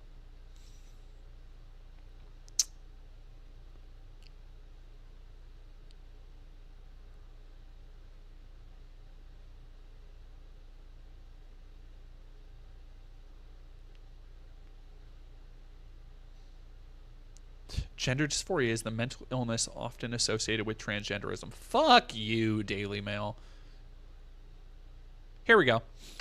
Asked about the differentiation between identifying someone with gender dysphoria and someone who is trans-identifying, a DOJ source told the Daily Wire, "We're not playing semantics with words like dysphoria. Quote, we're talking about trannies, and we don't think they should have guns," they added.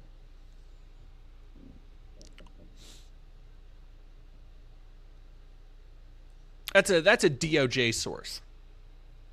That's somebody in the Department of Justice trying to decide right now if you should be able to have guns to defend yourself. Something everybody else can do. But oh, no, not you. We can't locate, oh gosh, the FBI, the CIA, like the intelligence apparatus, we can't locate any tangible link between any of the white supremacist, neo-Nazi, accelerationist shooters in the last forever. Who's to say if they're mentally ill, if they were on SSRIs, if they were depressed? But 2 trans people out of 5,700 mass shootings in 2 years.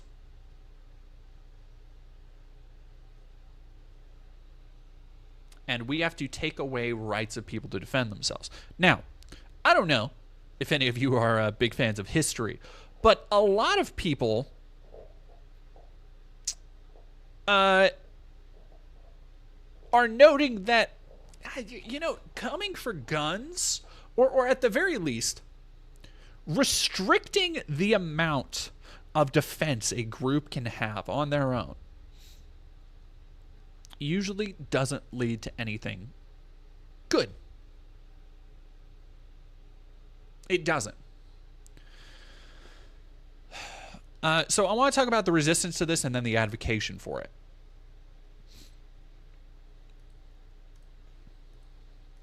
Go to... And again, because Matt Walsh gave his talk about this, I don't want to go through everybody's fucking opinion on this shit because it doesn't really matter. It's going to be the same shit. Matt sums it up.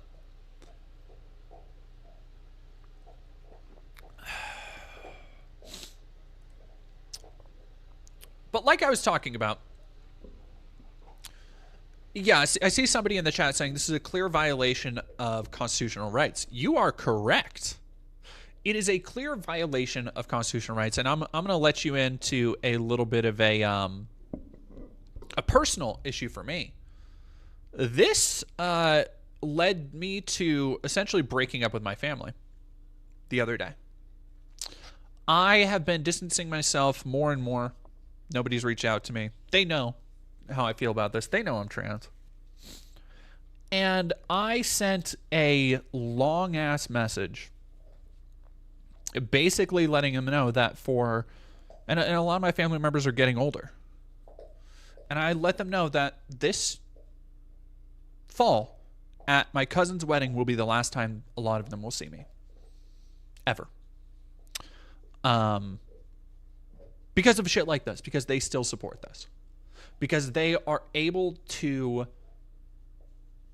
pretend like they care about people like me while also advocating, supporting, continuing to buy the merch of and buy into the bullshit of people who are actively working against me. Like even if the legislation, the bill, it never passes, even if it never goes through and they never take away the gun rights, the idea that the broad conservative movement under Trump, that the MAGA movement is supporting of this, is even floating or discussing the possibility of stripping Second Amendment rights, of stripping any rights from a specific group of people, is unconscionable. And it is the things that they have been doing for a while. I don't want to be like, well, no, this was the last fucking straw. I've already cut off my mom months ago. And it kind of just, the rest of my family, my cousins, my aunts and uncles, my grandma and grandpa just kind of lingered. And this was the last straw for me.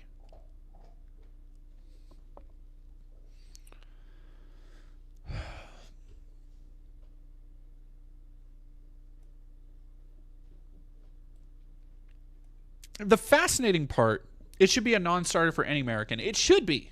It should be, Dillis Joe. And it's been really interesting to watch. We'll talk about the Alex Jones stuff in a moment. Oh, your Instagram got something crazy. I made your goat Minotaur persona with goats all around them. Oh, thank you. I will have to check that out. Thank you very much, Misanthropic. I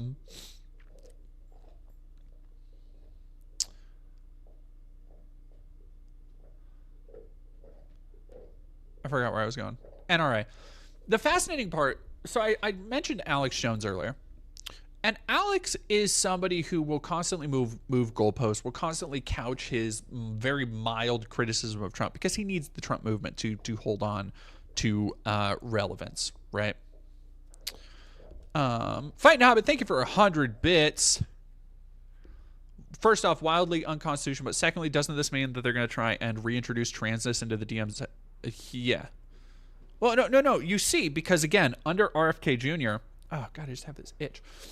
Under RFK Jr., where we're redefining what science is. Like, they've already taken steps to do this, by the way. They've already taken steps to say, like, well, this isn't real science. Our science is the real science. I talked about this in the RFK Jr. and I cited sources on like the University of Glasgow and plenty of things that disprove the Cass review, which RFK's Department of Health is citing for their anti-trans rhetoric. Something that's already been wildly picked apart by actual scientists, actual psychiatrists, actual people in the field. Yeah, the RFK Jr.'s embarrassing press conference where he was really just roundly mocked for being a dipshit who didn't know anything about what his job entails. We'll talk about that too.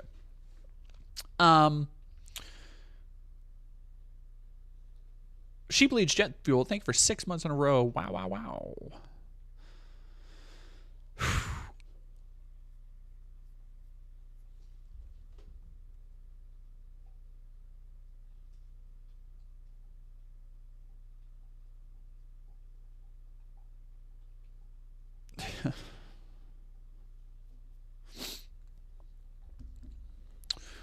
So Alex Jones is one of these people, you know, he's been a ride or die, like, oh, made up so many conspiracies, and I'm actually really curious to see what he says about this. Made up so many conspiracies about, the government trying to take your guns. Let's go see. What is Alex Jones? Where is he putting his shit now? Is it still banned.tv?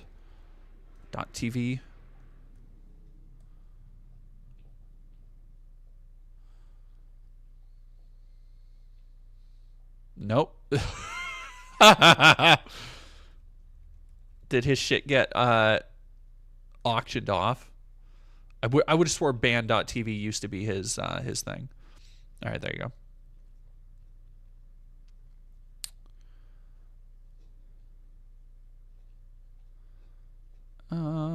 Let's talk about see if there's any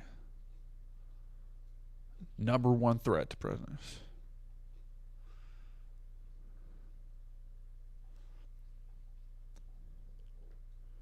Six hours ago.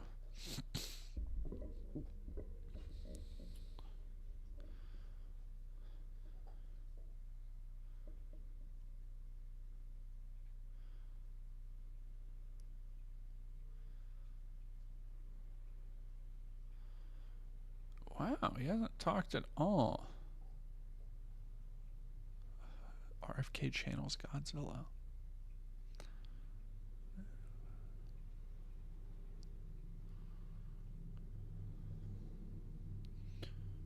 Okay, so nothing from the big Second Amendment.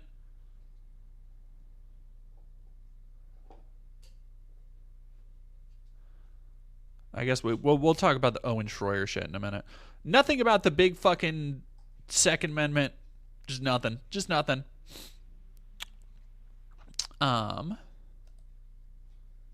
Cool. I'm not surprised. I'm sure he will very quickly find a reason, much like Matt Walsh, that like, no, actually transes need to be like locked up and institutionalized and all this other shit.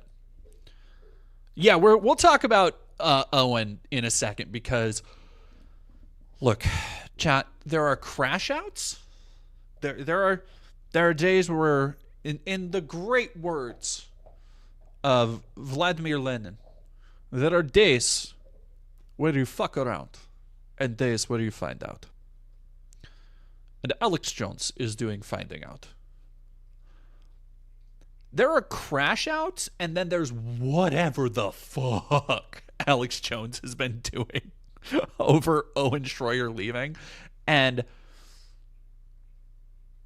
it's been some finger licking good content.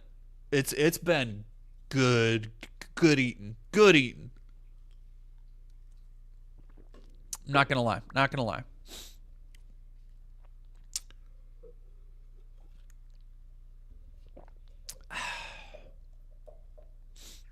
Salted cheese snack. Salted cheese snack sounds good. That's the correct translation from the original Russian. Didn't he call him a demon? I'm pretty sure. Yeah, that doesn't surprise me. Anybody who Alex doesn't like it becomes demonic. Like that's not too surprising.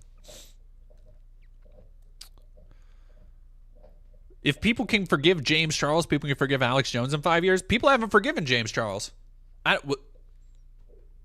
Hello? So I wanted to go to really quick. And again, I want to preface this by saying that people like James O'Keefe, Project Veritas, NRA, they are not allies in the strictest sense of the word, but their ideological rigor, their adherence to actual beliefs, as often unhinged and enabling of violence and violent structures as those beliefs are, do actually align with the left, temporarily in these cases, because they are trying to hold some standard of accountability, right? At least in the case of James O'Keefe. And what the NRA is doing here behooves them. It benefits them to draw this line in the sand and say, nah, that shall not be infringed shit. Like, we're dead serious about that. If only because of the sheer amount of times that they've leveraged for legislation that doesn't take away people with mental disorders guns. Like, if only for the sheer bottom line that they long ago drew a line in the sand. And this isn't even really them breaking with Trump or the conservative movement. It is them pointing to the one singular thing that they have continued to point to. Like the NRA, incredibly shitty organization. But you can't knock their consistency in some things. This is one of those things.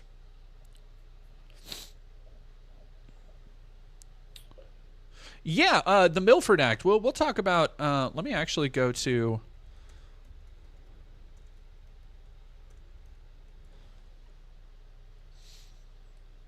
Because we are going to talk about why it is... Black Party, yep.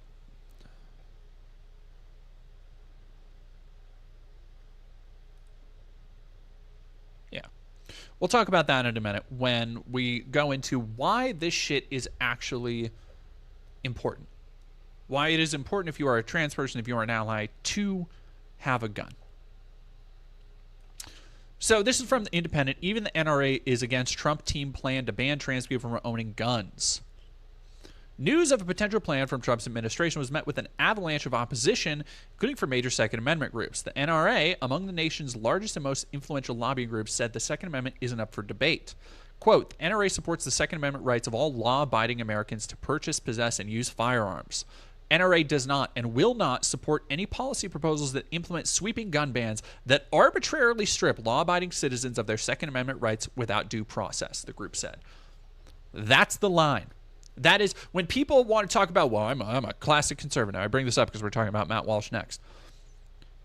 That is the line that they take, and they're like, yeah, like, even if all of the other ideological tangents that the Second Amendment movement, that the NRA is usually aligned with, you can usually put down a list of things that conservatives are anti-immigration. They're usually pretty racist. They're, this, that, and the other.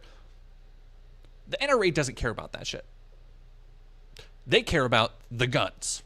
That you can get guns. Because at the end of the day, we live in a hellish, Wild West wasteland that, again, I've talked about how I really wish we didn't live in such a gun-obsessed culture. But we do.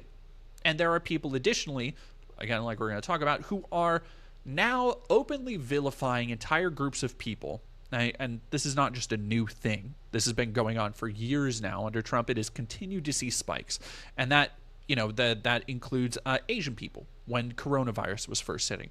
That includes any number of different shades of skin slightly darker than alabaster that most dumbass MAGA can't tell the difference between somebody from Pakistan or somebody from Argentina. That doesn't really matter to them. They have been given so many instructions to hate, to fear, to despise the other. And trans people are just the latest fixation to be thrown on that pile. This is why intersectionality is so important, because at the end of the day, we're kind of all in this shit together. Oh, shit. There we go.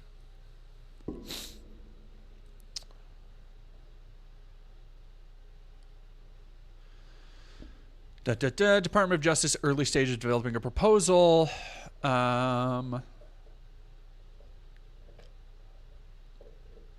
Under federal law, a judge must determine a person to be mentally defective or, quote, committed to a mental institution before they can be stripped of their right to own firearms. Since taking office, the president has issued a series of directives targeting trans Americans. We've talked about this. Trans people, thank you, Independent, for bringing this up. Trans people are not linked to higher rates of violence. The overwhelming majority of mass attacks are committed by cisgender men. They're also 4 times more likely to be the victims of violent crimes, including rape and sexual assault, according to the Williams Institute at the UCLA School of Law.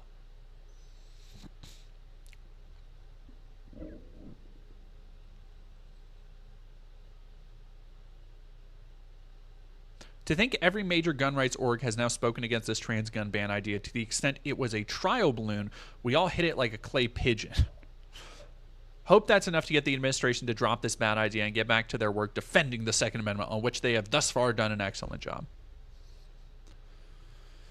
Oh, they're getting so close to the cognitive dissonance. So close to the cognitive dissonance. And that is what the broader effort to reclassify, quote unquote reclassify, to smear really trans people as mentally ill.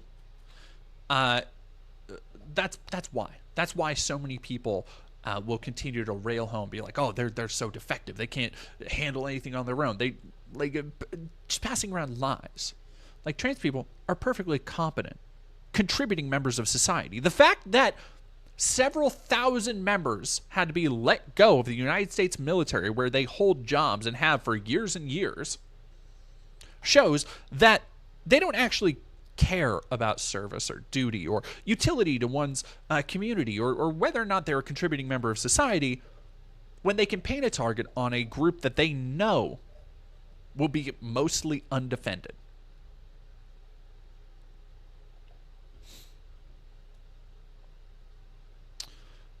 Trump looking to ban declaring them mentally ill.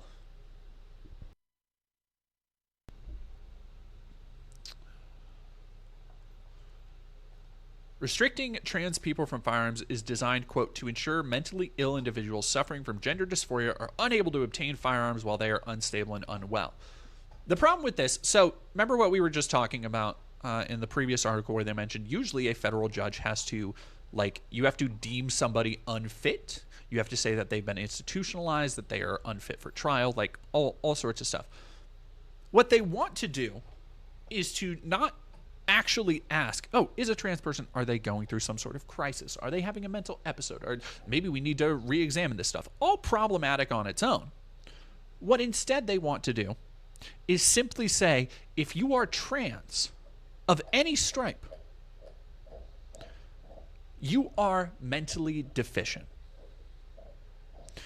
And the true danger of this, now I want you to keep in mind that, yeah, it is heinous to imagine a world in which trans people aren't allowed to own guns, for the simple reason that that leaves already vulnerable communities that are already at a higher risk of violence open to even more violence. It leaves them indefensible.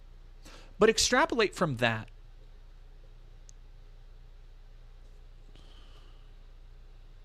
Terrible phase. I love yammering on about racism whenever gun restrictions are brought up. What? What? What?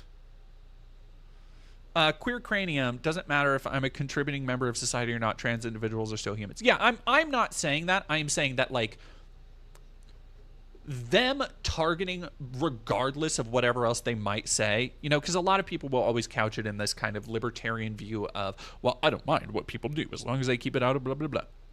It's like, that's bullshit. For a lot of people like this, doesn't really matter. It doesn't actually matter. What matters is that they're able to target people and rally their base around targeting those people.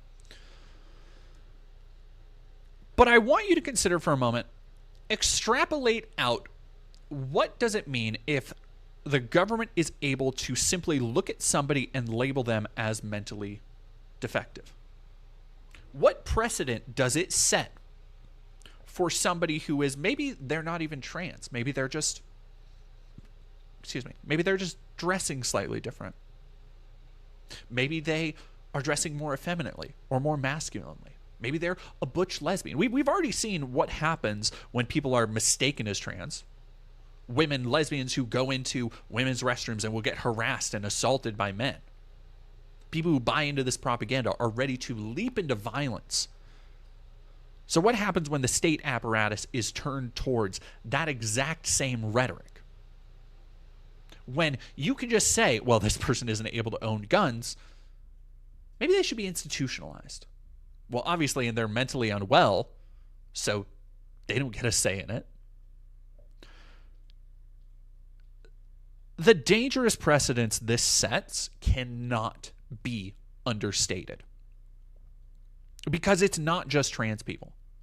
If one group falls to any kind of arbitrary restrictions on their rights, any kind of arbitrary, which, by the way, we have already started to see with immigrants, with people being detained by ICE. Like, these dominoes have already been falling all year as feckless Democrats across the country continue to do, like fucking Muriel Bowser, the mayor of D.C., coming out and praising Trump. Well, yeah, crime is down. It's like, no, crime was down literally before he took office. The National Guard stunt had nothing to do with it. You have a, you have a responsibility to your constituency to bring that up. Beside the point. If one group is targeted, this is why, and I hate, it's such a lib thing to go back to. It really is a lib thing to go back to. Talking about how, like, you know, oh, first they came for this group and I didn't stand up. And first they came for this group and I didn't stand up. But y'all, that's what's literally going to happen if this passes. Once one domino falls, like all of the shit that they're doing, all the shit we've talked about, the extrajudicial assassination of 11 people on a boat from Venezuela should give every single American pause to stop and think about, if they can just pull the trigger and murder 11 people without any proof and bury and eliminate any evidence of who those people were, where they were coming, what they were up to, what's to stop them from doing any of that with the United States civilians? If there's no more oversight on any of these things, who's going to stop them? How?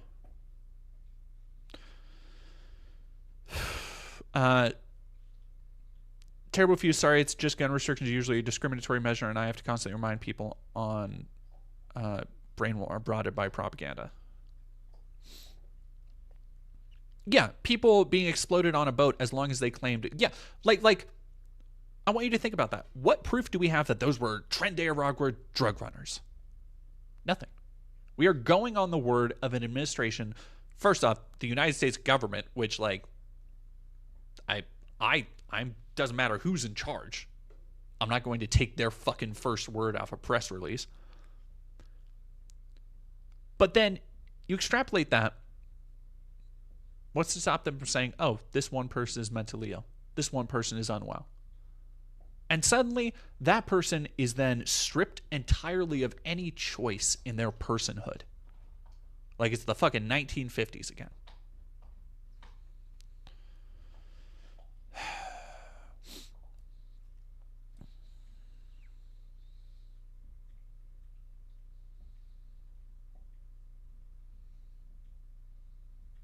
Yeah, versus in 1936, the Nazis took guns away from the Jewish German population. Not to get too Holocausty with it, but yeah, like that is going to be the most obvious and blatant comparison in most people's brains. Indeo-Platonic, thank you for following. And I want to go through this really quick on Matt Walsh. Because while there is one side that are staunch advocates of the Second Amendment, and that shit, they do not move on that shit. I at least, even if I cannot agree with a lot of people like that, goddamn, I do appreciate somebody who's consistent, unlike Matt. Because the other side of the conservative equation justifying this is going to be people who are justifying it simply based on who it allows them to target. And Matt Walsh loves targeting trans people. I talked about last week how this is going to justify his radical agenda against trans people. This is going to justify him basically advocating for open violence being acceptable because, oh, any of these transes, they're on all this estrogen and they could just get you at any moment.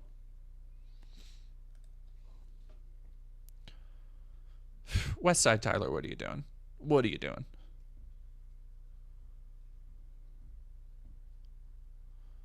A libeled David Pakman. Okay, that's crazy. Yeah.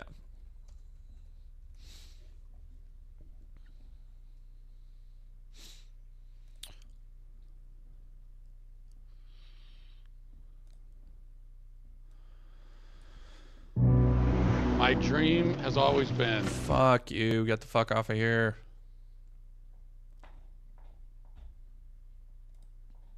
No, I am not watching Matt Walsh talk about how the blackface double standard must end.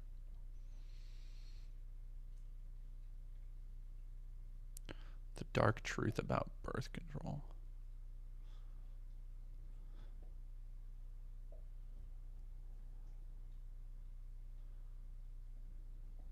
We don't need gun control, we need transgender control. It's now widely understood that we don't need gun control, we need transgender control. We need to finally eliminate this demonic and anti-Christian ideology from the planet for good. When you're bombarded... So I hadn't even watched this. But I feel that does a much better way of summarizing. I'll talk about this really quick. This is a tweet from today, completely justifying to Matt taking away the constitutionally protected rights of one specific group that he just disagrees with. That is ideologically demonic or whatever the fuck he just said. Saying, quote, if I walked into a gun shop in a state of mental confusion and declared that I was Genghis Khan, obviously they shouldn't sell me a firearm. Selling a gun to someone who is actively in the middle of a psychotic break would be reckless in the extreme. So first off, Matt, I'm not in the middle of a psychotic break. Most trans people aren't. Like, in fact, transitioning actually helps with a lot of the stress, psychiatric stress. Like, that's kind of why the treatment is recommended. That's kind of why doctors who go to school and study these things know what the fuck they're doing, and you don't. Person who didn't even look sideways at a fucking college course. Trans people are even more deluded than a man who thinks he's Genghis Khan, so I support this move. So his arbitrary defining of who or who isn't mentally ill is a really important thing to hammer on. And we're going to watch a little bit more of this because it allows him to justify stripping just one group of rights.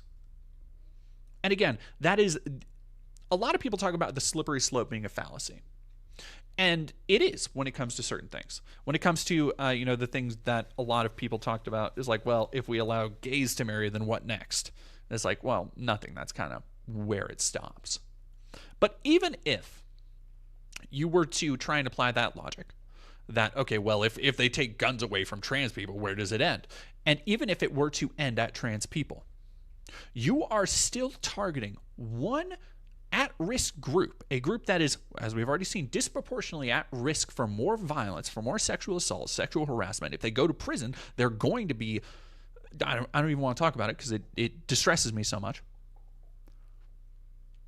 And while not talking about like, hey, maybe we should limit gun control for, other people who are going through mental crises. Maybe we should, Matt, put out more money into communities so that people can get that mental health care if they need it. Trans people are not. No. Because to Matt, and again, this is what I talked about, Matt doesn't give a fuck if children die. Matt cares if the shooter was trans. Because that to him has utility for his ideological agenda. And to people like Matt, that is the most important thing. Over having any kind of consistency to their beliefs, it is the utility of what they're saying and what is happening around them. How can we twist this to work for us so that more people will buy those Daily Wire subscriptions? So I want to replay the opening of that because, again, Matt works at the Daily Wire. Matt knows full goddamn well what happened when Michael Knowles said very similar shit from CPAC a couple years ago, saying that transgenderism needs to be eradicated at every level from public life or whatever the fuck. And people were like, hey, yo, that kind of sounds like you're inciting violence. And he was like, well, no, we're just saying the ideology. Blah, blah, blah. The problem is that there isn't a ideology around trans people. This is another talking point that they like to launder in order to say, like, well, no, we're not saying trans people need to be eliminated, because that would mean that we're just completely genocidal, obsessed assholes, that we just want open murder of people, which is what Matt wants.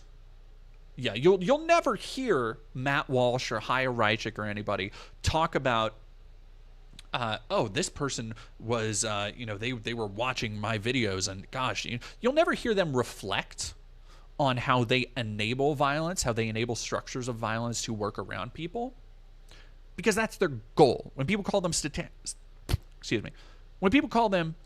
terrorists, that's what they mean. So when he is saying that we need to eliminate trans people, that we need to strip them of their gun rights, I want you to consider not just what he actually means, but more importantly, and this is something I've had to really think about and extrapolate in the Jesse Waters case, is that, like, it doesn't matter what he means or if he even believes what he's saying. What matters is what his audience hears.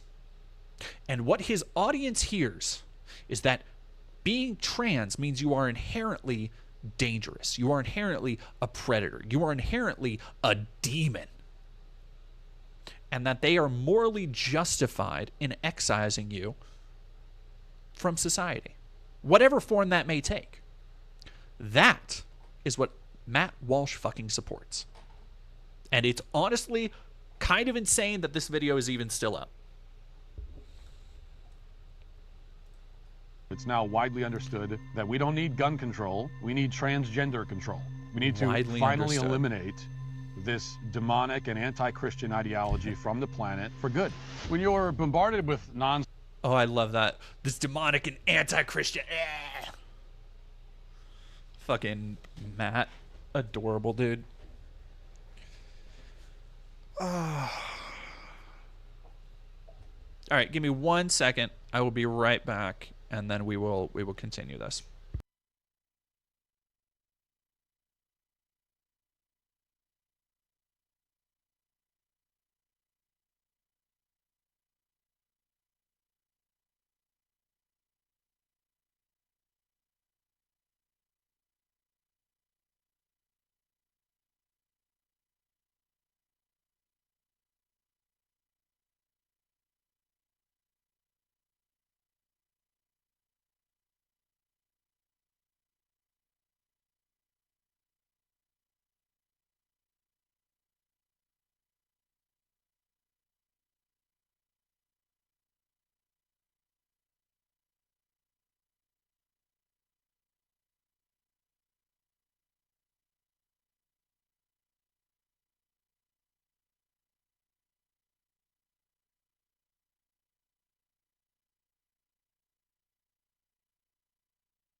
Okay, Matt. Let's hear about how I'm demonic. Ooh. Do I need to go get my Baphomet statue? Lies and propaganda about a particular event, especially a disturbing one that involves the murder of children. It can be useful to take a step back and talk about something that the idea of him talking about propaganda around this is fucking rich. Just so, like a savory beef. What else is talking about? If nothing else, it can help you gain some context for what just took place. And to that end, let's briefly discuss what happened last summer in the affluent town of Braintree, Massachusetts. Several girls between the ages of 9 and 17 were watching a film. Okay, hang on. Before I realize it's not the point. But did motherfucker just say affluent? Affluent? Affluent, Matt? Like, whatever. This is a real Mario, like, I grew up saying it this way type situation, but whatever. But,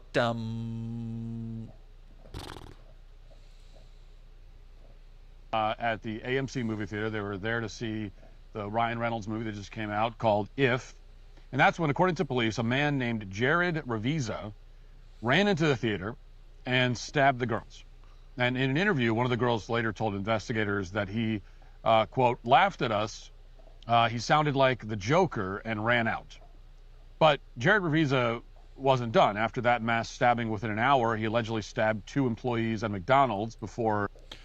Bold of him to talk about. So what he's doing here, because I can already, again, he has to rely on something that happened a year ago for this, just epidemic of violence. Bold of him to I'm gonna let him keep going. Urinating in the drive-thru. A witness compared Jared's appearance to Jack Nicholson's character in The Shining. And eventually he was arrested, at which point authorities determined that he may have been responsible for an unrelated homicide as well. So this guy was, a real asset to the local community, to put it mildly. What's interesting about this case is that, remarkably enough, you can read a dozen news articles about Jared Revisa, and you'll never once see anything mentioned about transgenderism. The Vineyard Gazette, which serves as the official magazine of Martha's Vineyard, wrote a deep dive into the case without once using the word transgender.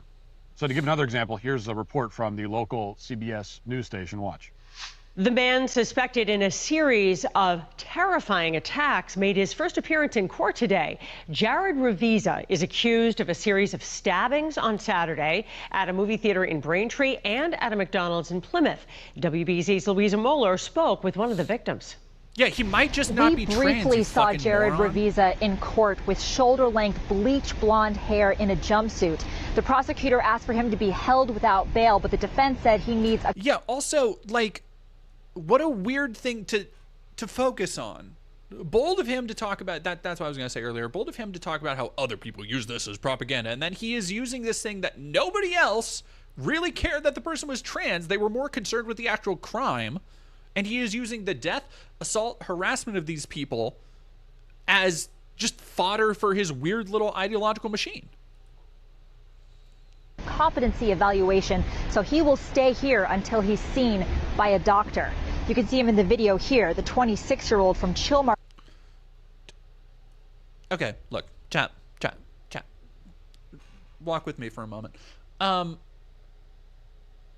That is not the look of somebody who wants to appear feminine in any way. I'm just going to be so for real. The idea of having long hair and blonde long hair and suddenly being transgender.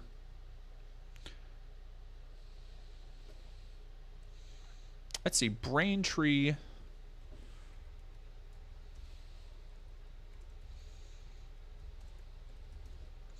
What is the evidence? Because I know, he's leading up to a twist, but I do not care. Misunderstanding of events.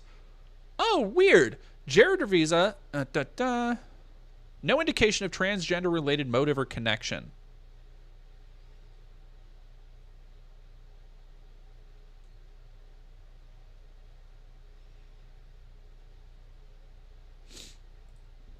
All right, disturbing details revealed.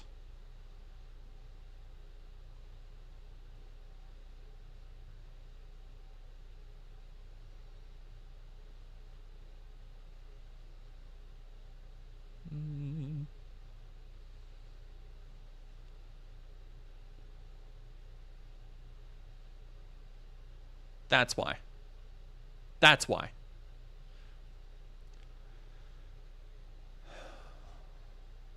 This singular picture is what Matt Walsh is going off of. Wearing lip gloss. The intellectual rigor, it never ceases to astound me, really, Matt. Just, wow. Awesome, dude. I'm willing to bet. I'm willing to bet.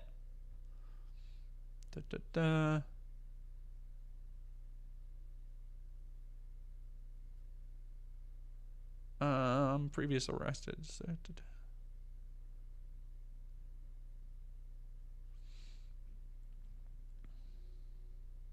Ooh, according to the description on Instagram, Revisa identifies as she and an artist.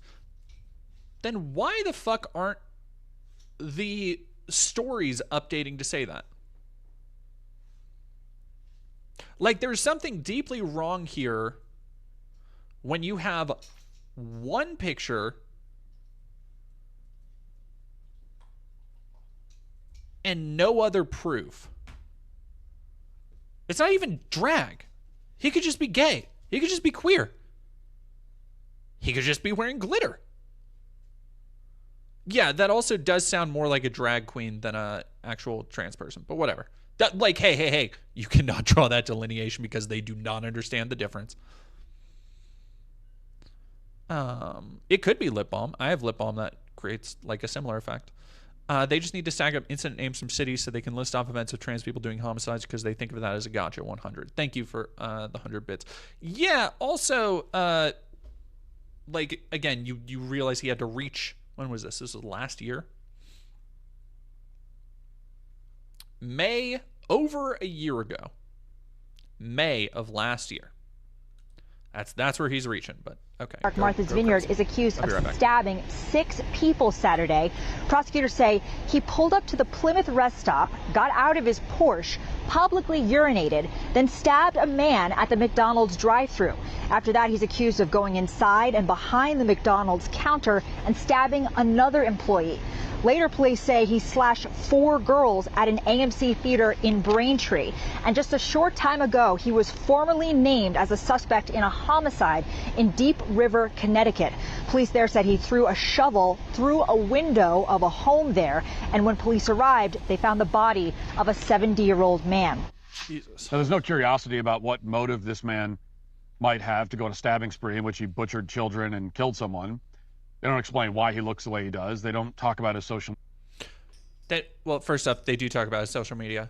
Matt's gonna be like, "Oh well, he's gonna put on his serious big boy journalist pants." That's adorable.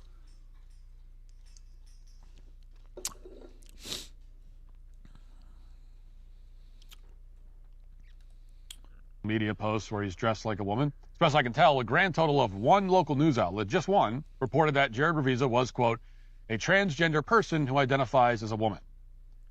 Now multiply this story. Which we have one source on.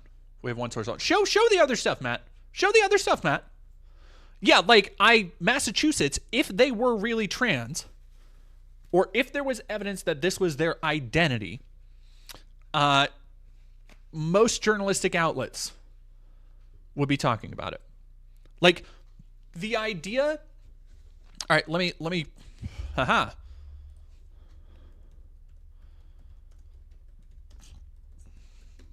I looked up that shooting in trans.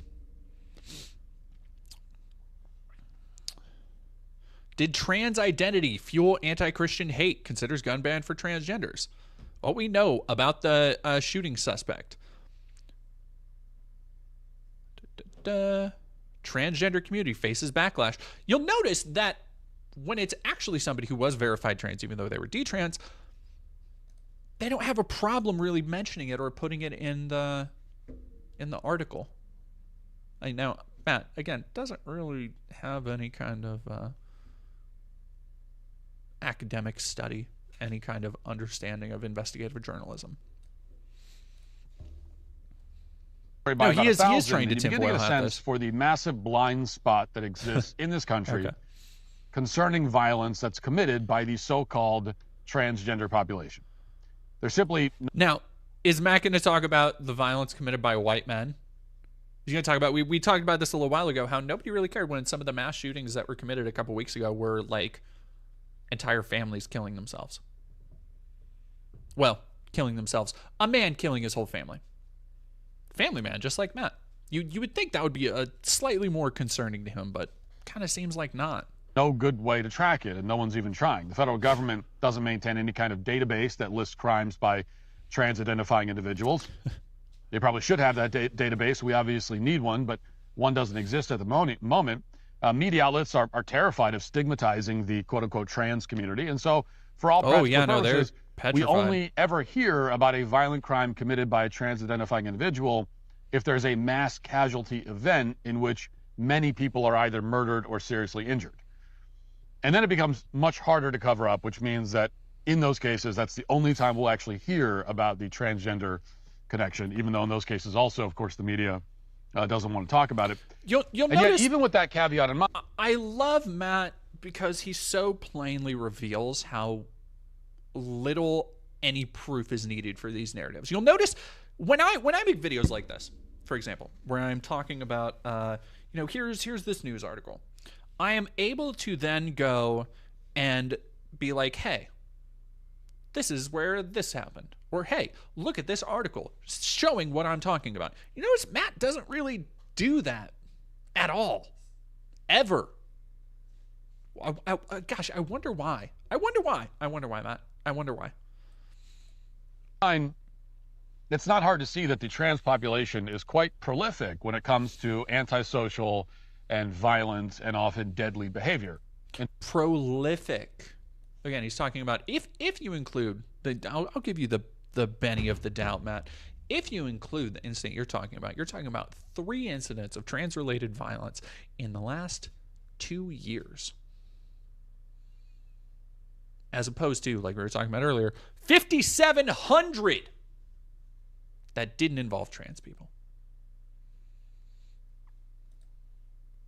2018. But again, the facts, in the words of his friend Benny Sheps, facts don't care about your feelings. And it's so funny to me that that's like a thing that Ben Shapiro is known for, because it is true of how he organizes all of his arguments and everything, except it's kind of inverted. They want to appeal to feelings. They don't really give a shit about facts. Snokia Mosley, a self-identified transgender individual, killed several people at a Rite Aid distribution facility in Maryland. Authorities said Mosley had, quote, been beset for years by mental illness as well as emotional turmoil related to her struggle with sexual identity.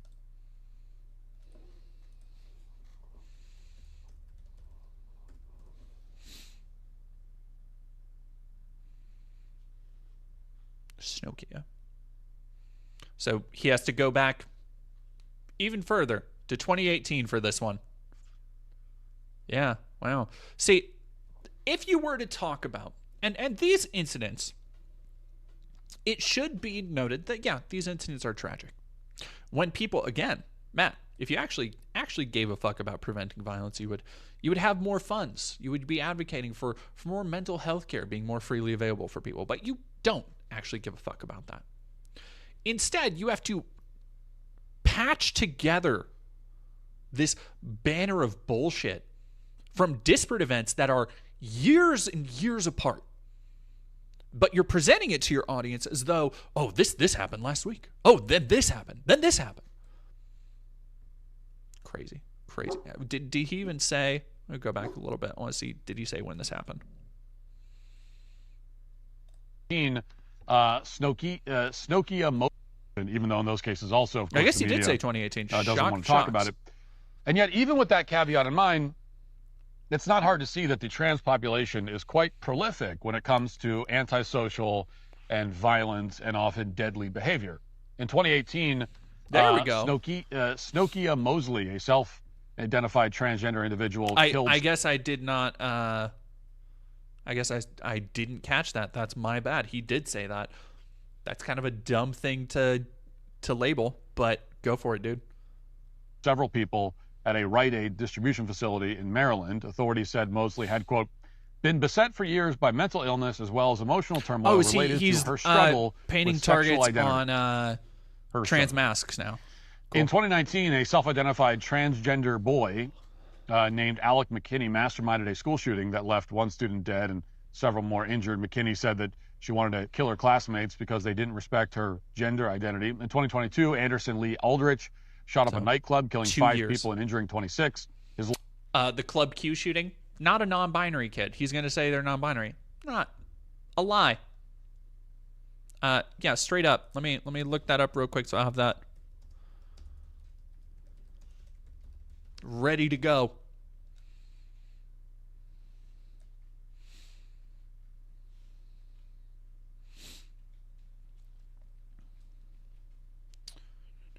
Defense, he is non-binary. Alleged facing possible hate crime charges.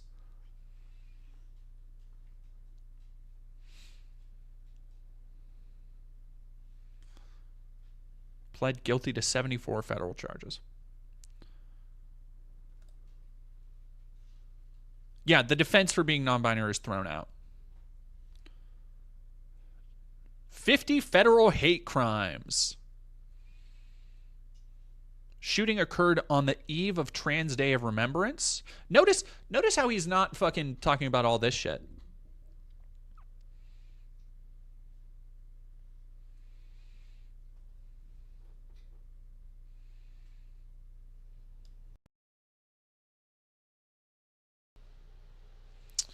Here we go. Oh God, I forgot about his fucking dad.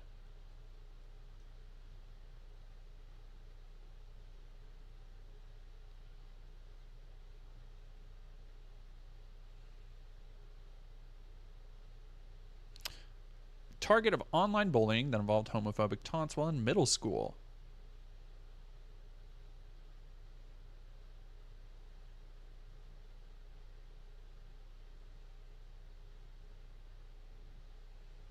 Aldrich's attorneys have said in court documents that their client identifies as non-binary and uses they-them pronouns, preferring to be addressed as Mix Aldrich.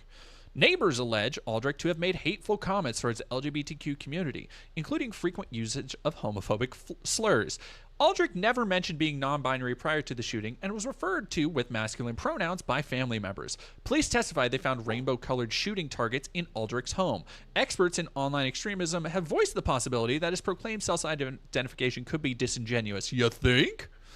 Center for Countering Digital Hate acknowledges suspects' past actions and impact on the LGBTQ community. Now, I want you to again think about the recent Nazi shooting we just saw and how intellectually dishonest, how much these shooters love to cause chaos with whatever they say after the fact, with whatever comes out about them, with whatever ideology they paint on their guns and like all this shit, the subscribe to PewDiePie of it all. But again, to people like Matt, they've played their role well. Matt, ever the dullard, just buys into that. He's like, oh, yeah, no, yeah. Let's buy this 4chan op, you fucking dipshit. Lawyer said in court that he was non-binary, used they-them pronouns, preferred to be addressed as Mix, MX Aldrich. In 2023, 40-year-old... He's just reading that from the Wikipedia article. That's his fucking... Like, I know I just looked it up to verify the facts before he said them, but I want you to go back and listen to that real quick. That's fucking crazy. Listen to the exact timbre of what he's saying. Children when he opened fire in a Philadelphia neighborhood. Authorities denied that the man was transgender, even though he posted numerous photos online in which killed 5. His lawyer said in court that he was non-binary, used they-them pronouns, preferred to be addressed as Mix, MX Aldrich. In 2023, 40-year-old Kim Brady Carricker. He literally is just reading Wikipedia. Dog. Look at my fucking hate movement. They're just reading Wikipedia. Man, that's crazy. Killed 5 people and injured 2 children when he opened fire in a Philadelphia neighborhood. Authorities denied that the man was transgender, even though he posted numerous photos online in which he's wearing women's clothing. The same year, as we all remember, a trans-identifying mass shooter killed 3 9-year-old children and 3 adults at Covenant Christian School in Tennessee. And then in 2024, a man named Colin Bailey, who pretends to be a woman and who uses the name Mia, admitted to killing his parents and showed. So is he going to talk about like Justin Moan at all? The person who like would have probably agreed with Matt on a lot of things, who beheaded his own father, is a straight white dude, just like Matt. He and Matt probably have a lot in common. What the hell? What was that dude's name?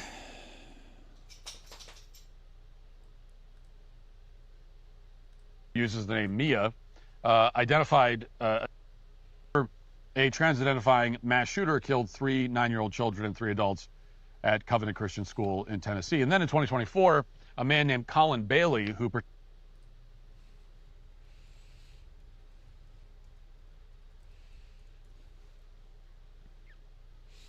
admitted to entering her mother and father's house. Born Ludwig. Unremorseful woman brutally killed Utah parents.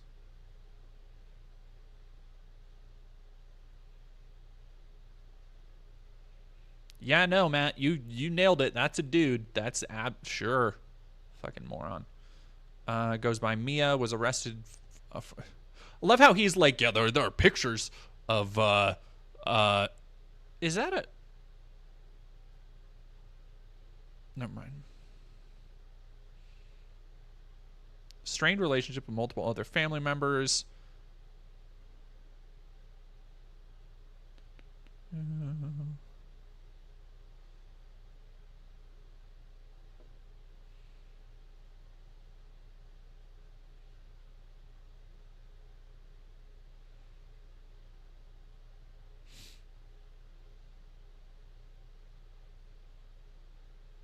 Jesus.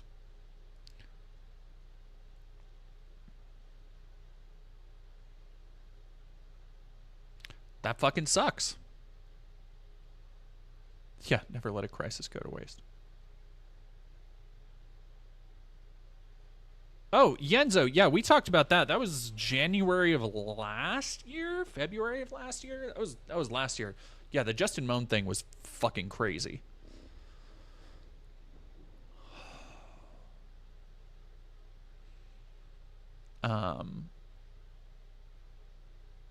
Yes, misanthropic, I absolutely will. Did you post it and tag me in it?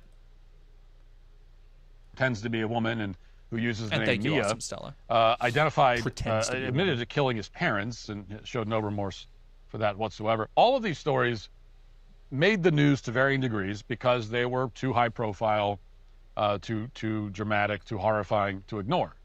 The media can successfully bury a story about a few girls getting stabbed in a movie theater, but yeah, Pristwich Page. It's not that trans people can't be killed; it's that the majority of us aren't. Yeah, that's how it work. That's how it work, Matt.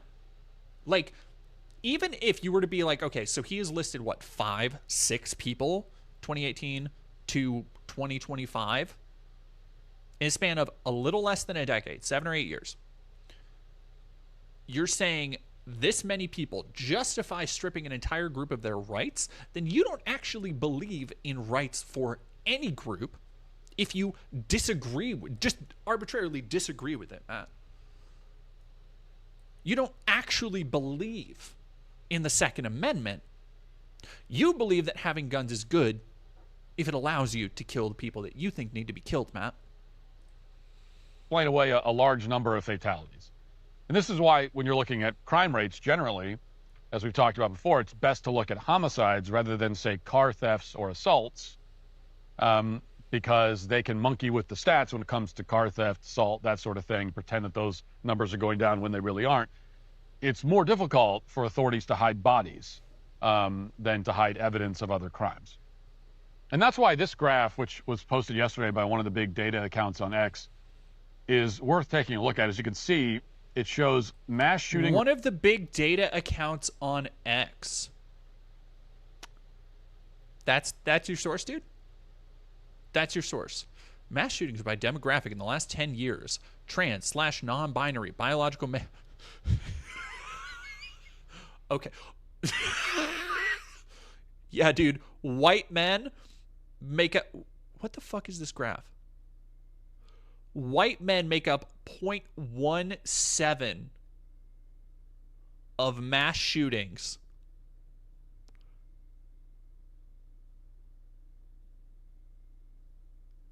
And trans men and women make up over half of 1% each. Can I get a fucking... Let me see. What do you want to bet he doesn't have a source here? Watch my hit documentary. Shop my merch. By presenting this material alongside critical analysis serves the public interest of understanding the subject matter. Fucking whatever. No, he doesn't actually cite any source. The trans terrorism epidemic continues. Yeah, if anybody can find a source for this, I will take literally any source. Literally any source. Rates by demographic from 2015 to 2025. It's fucking incredible. It looks at public incidents with 4 or more fatalities, and it accounts for the percentage of the population that belongs to. Hollow one. To be fair, it's actually saying that 0.1% of white men are mass shooters, not that 0.1% of white shooters are mass men. Yeah, okay. Okay, I get what you're saying. Then I guess, so that is the skew that they have to apply to it, because per capita, trans people are a much smaller demographic. And if you stretch the definition as much as possible, you can say, well, statistically speaking, 0.76% of these people that, by the way, I also straight up do not trust this. Give me a actual fucking source. But that is what they're saying. The per million is weirdly phrased. No, it's weirdly phrased so they can put it like this. So they can make it look like, oh, look at what a big problem it is. It's like, come on. Each demographic group. So it's a per capita reading, essentially. Now, at the very top of that list, as you'll see, you find men who identify as transgender women or non-binary. They're followed by women who identify as men or non-binary. After that, there's Asian men, includes Arabs, black men, white men, Asian women, and Hispanic men rounding out the list. In other words, when you look at per capita statistics, transgender identifying individuals are the single most likely demographic group in the entire country to commit deadly mass shootings that cause 4 or more fatalities. Now, you could quibble with the numbers if you want, but you could I love, now you could debate the numbers here. It's like, yeah, dude, that's what, debate the numbers? Brother, you just made up the numbers. You can quibble with the numbers. What the fuck? Come on, dude. Come on, man. Finding that, if we're being honest, everyone can intuitively understand. It's not surprising.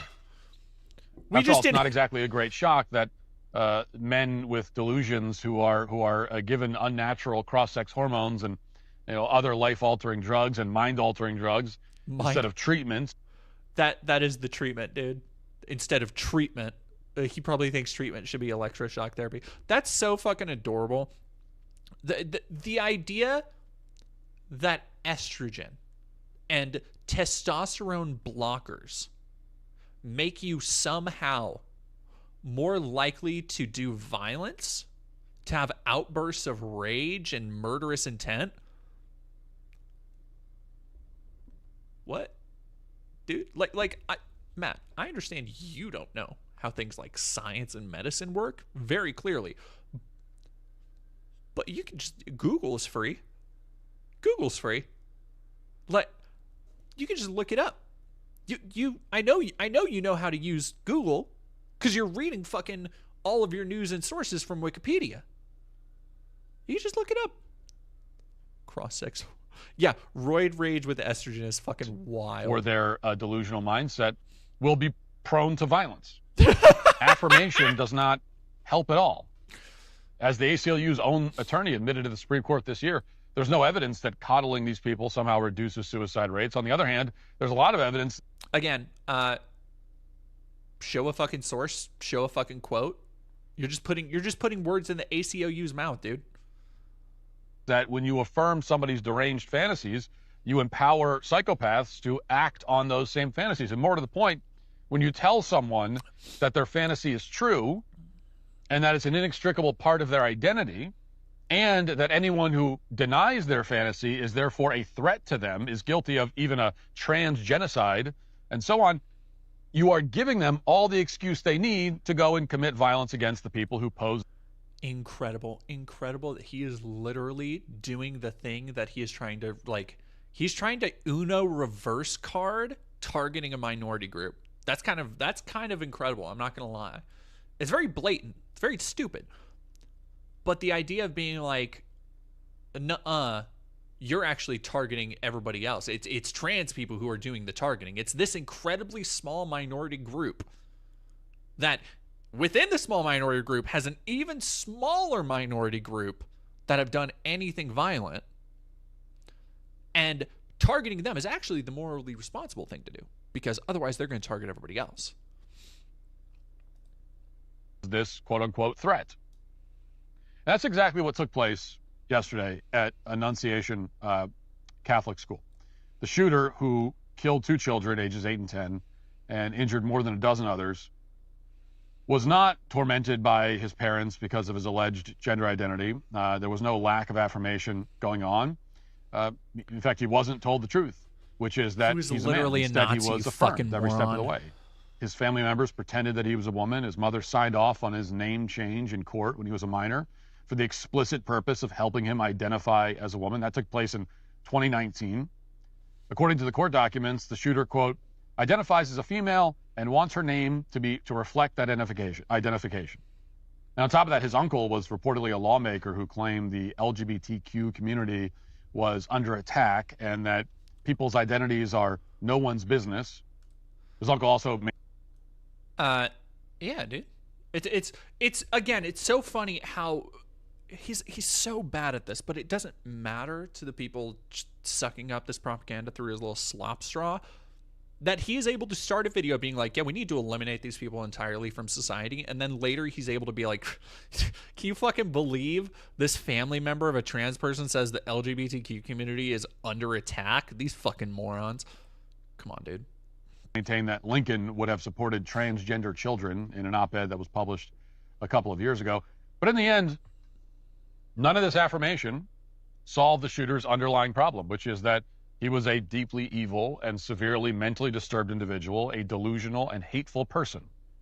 He posted a lengthy video online which made it very clear that he despises Christianity. He was using an image of Jesus Christ for target practice. He wrote things like, "Where's your God?" on his rifle magazines. He also suggested that he had lung cancer, which was evidently... Now, is Matt gonna talk about? He's probably gonna talk about the kill Trump thing. He's gonna talk about the other stuff. Is he gonna talk about the other stuff, the white nationalist stuff? I don't think he is. Yet another delusion. As we've seen since COVID, there's a definite relationship between being a left-wing radical and being a hypochondriac. So all of these factors came together in this case. But instead of throwing... I'm sorry. I could not have anticipated... Sorry, I keep pausing it. I could not have anticipated how fucking unhinged this video was going to be. I agree that the shooter probably didn't have... There's no way to know for sure at this point if the shooter had lung cancer. I'm willing to bet the shooter did not have vape lung cancer. It was probably just some more dumb bullshit for their fucking manifesto. But the idea of tying that to being like, yeah, well, as we all know, these crazy lefties are hypochondriacs. It's like, what? What the fuck? Okay. No, continue. You have this guy in a psychiatric ward where he obviously belonged. Democrats, leftists told him that he was on the right track. And more than that, they also encouraged him and people like him. No, see, if Democrats or leftists had come into contact with him, they would have advocated for mental health care, Matt. Things that you're against. There are answers to this problem that could have prevented it from happening. More background checks for firearms. Better mental health care apparatus. So those things are more available and more easily able to be accessed by people. It is so fucking hard to get any kind of counseling if you're poor. If you're poor and on state insurance, good fucking luck. Not that Matt would know. to commit acts of violence. Here, for example, is a recent photo of Peggy Flanagan, the lieutenant governor of the state of Minnesota, and you can see it there on the screen. She's wearing a shirt that says "Protect Trans Kids," and the shirt features a giant knife. Ooh, if this was a knife. Brother, you started the video. Like, it's the thing that gets me is the cry bully shit. Like, that's what really gets me. It's the idea of, like, you can talk shit all you want about, like, oh yeah, we need to eliminate these people from society, but then it's like, oh, they have a shirt with a knife on it. Oh, fucking pick a lane. Are you gonna be Big Billy Badass or not, dude? Pointing sideways. Now, there's only one way to interpret that. This is a threat of violence from a public official saying that... There's only one way to interpret that. This is a threat of violence from a public official. Somehow, I don't think he has the same issue with any other threats of violence from conservative public officials. Any other extrajudicial assassinations happening lately. You will suffer physical harm if, like the Catholic Church, you reject the idea that children can change their gender at will. It's explicit, direct threat. It's really not. And yesterday, a trans foot soldier made good on that threat. Oh, After man. the attack on the church. Oh, I'm sorry. Talking about this tragedy, it's I am not laughing at the tragedy itself, and I want to make that incredibly clear. I hope I've made it abundantly clear that this shouldn't have happened, and there are so many things we could have done to prevent this from happening. But Matt is making light of this. He doesn't think he is. He thinks he's being very serious and making a good, valid point. But now they are using the same kind of militaristic language that they assign to, like, random college protesters as Antifa. He's Antifa foot soldier. A trans foot soldier is so funny to me. Okay, continue, dude. We're only halfway through. I don't want to get off this ride. This has been fucking Yesterday, wild. Peggy Flanagan didn't apologize for any of this rhetoric. Of course, she didn't say that she regretted the fact that she threatened Catholics with violence. She didn't. After children were slaughtered as they prayed in a Catholic church. Instead, she put out a generic message thanking first responders. And again, she knew exactly what she was doing. The whole party does. CNN had an expert on the air to explain all the details about the shooter's back. It's so, God, what I wouldn't give to hear him rant about this shit off the cuff, because it's so clear how he doesn't have a lot of, like, things he actually cares about or truly believes in, but it's so clear how he really sees this as, like, an Alex Jones style conspiracy. Like, he really sees this as the entire world against him on trans stuff, and if he just keeps, he'll get him one day. Like, just the way he talks about being so beleaguered is like, well, it's obvious what they're doing, and actually they're doing this in front. Like, he is so close to talking about, like, the Rothschilds and secret symbology, and that's why they put it in the movie, so that they tell you their plan. It's like,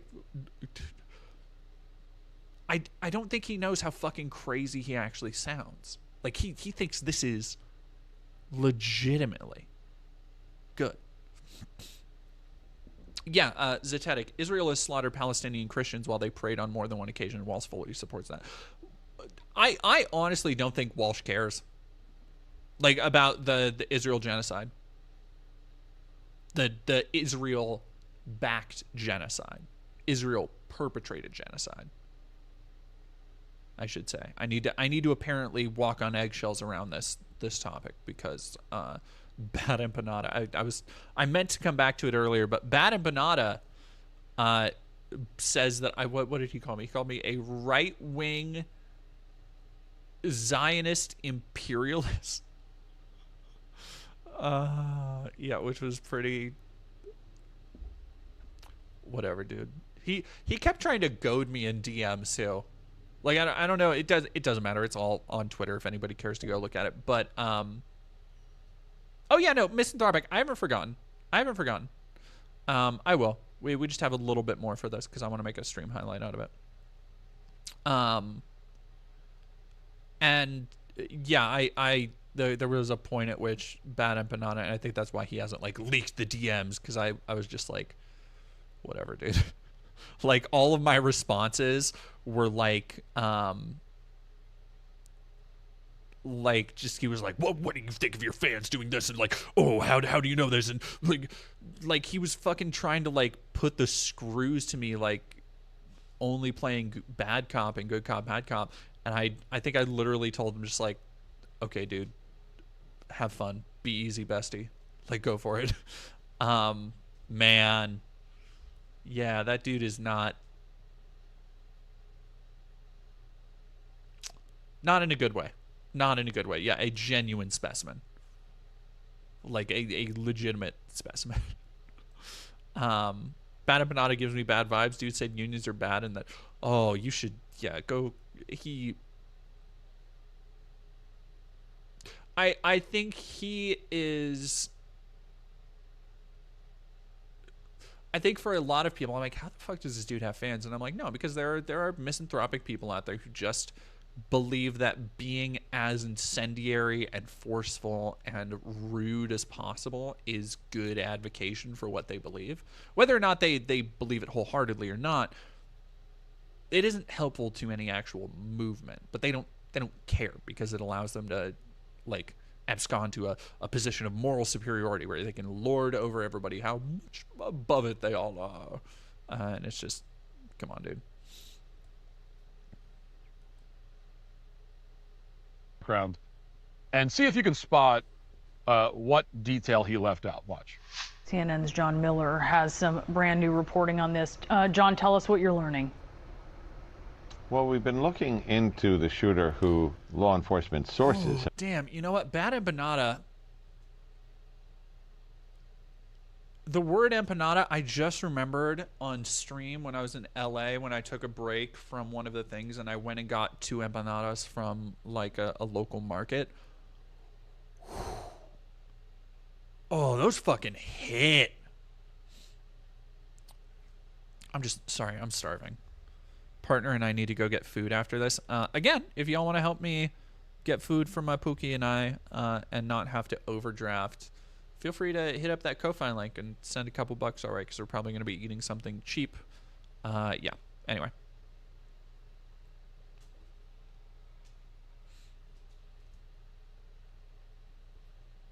Have identified as Robin Westman, and police have been examining some of the postings online by an individual of the same name, presumed to be the same individual, which shows numerous weapons, magazines, things in preparation for the shooting, along with a book and different notes. But one of them is particularly telling in that it says, "I have waited for this for so long."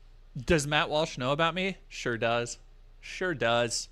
I mean, I know I've gotten under his skin now after I told him I would piss on his grave when he said that I'm unlikely to live past 30 or whatever, or live past my 30s.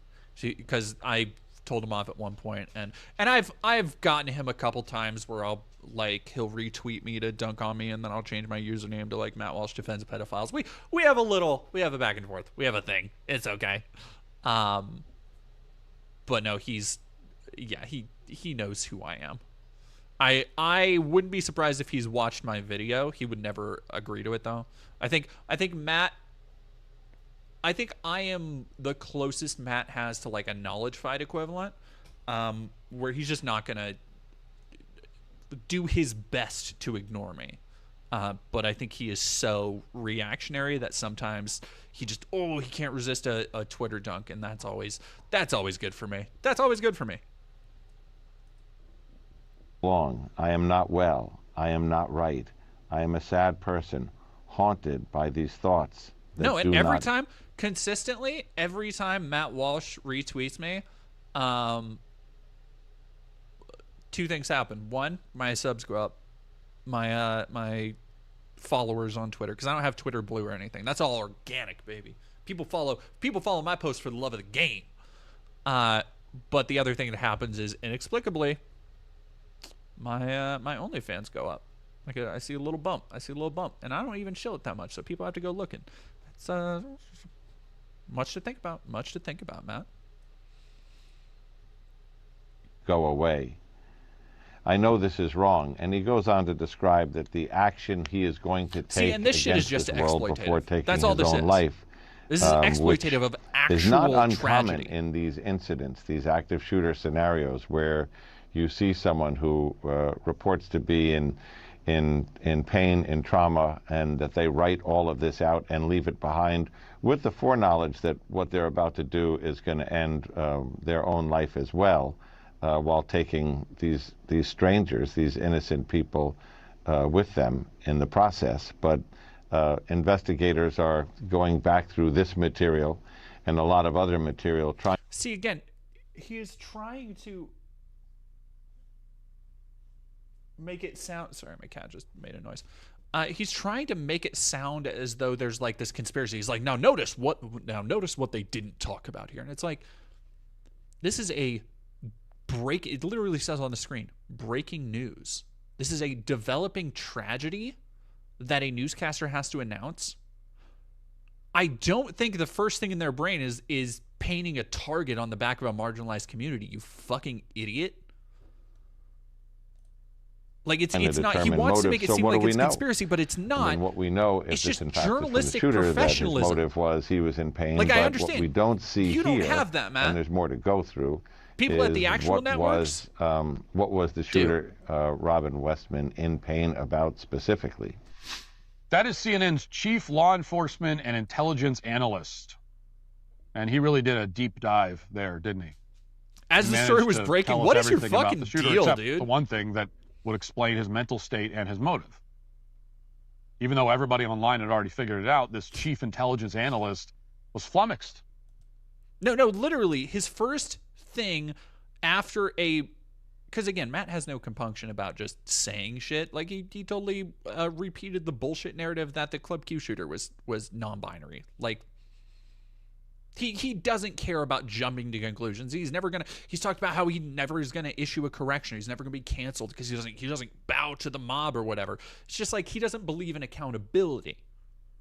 He just believes in what saying shit gets him, which is a bigger audience, which is targeting marginalized groups that he dislikes.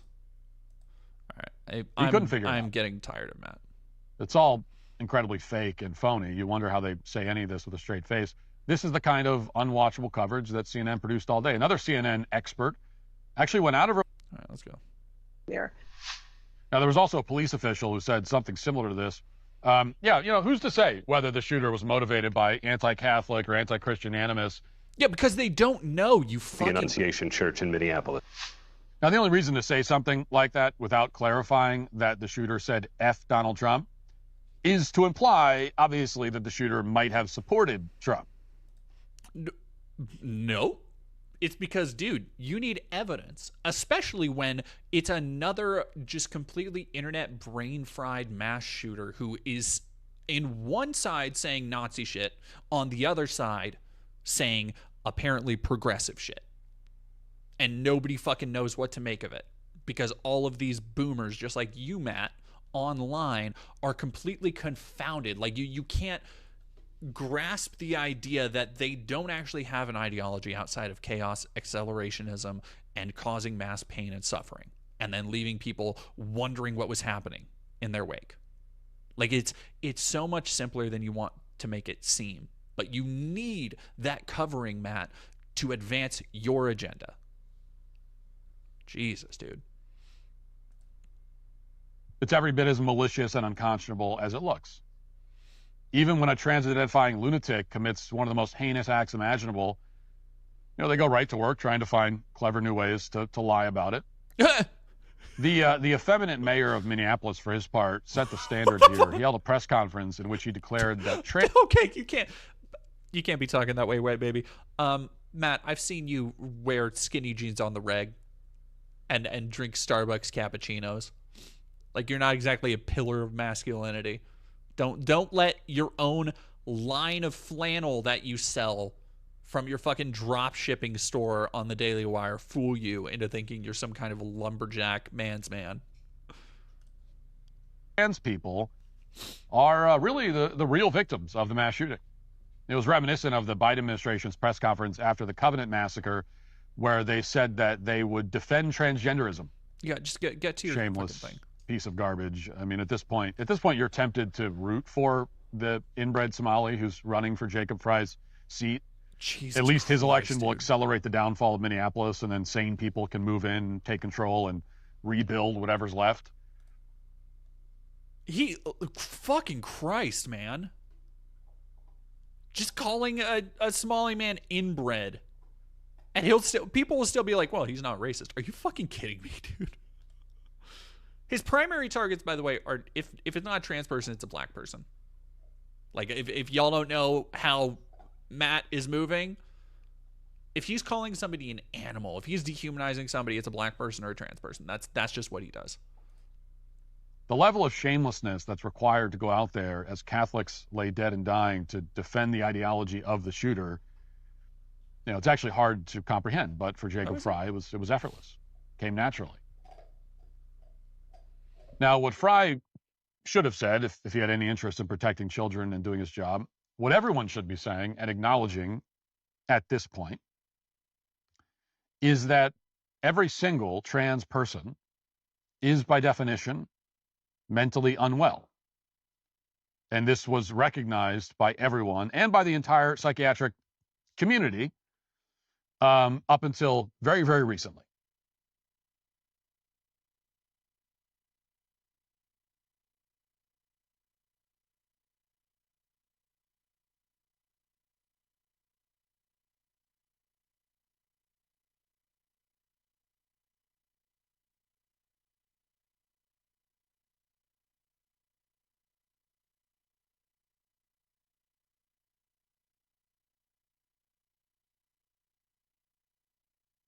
No, I'm muted. God damn it.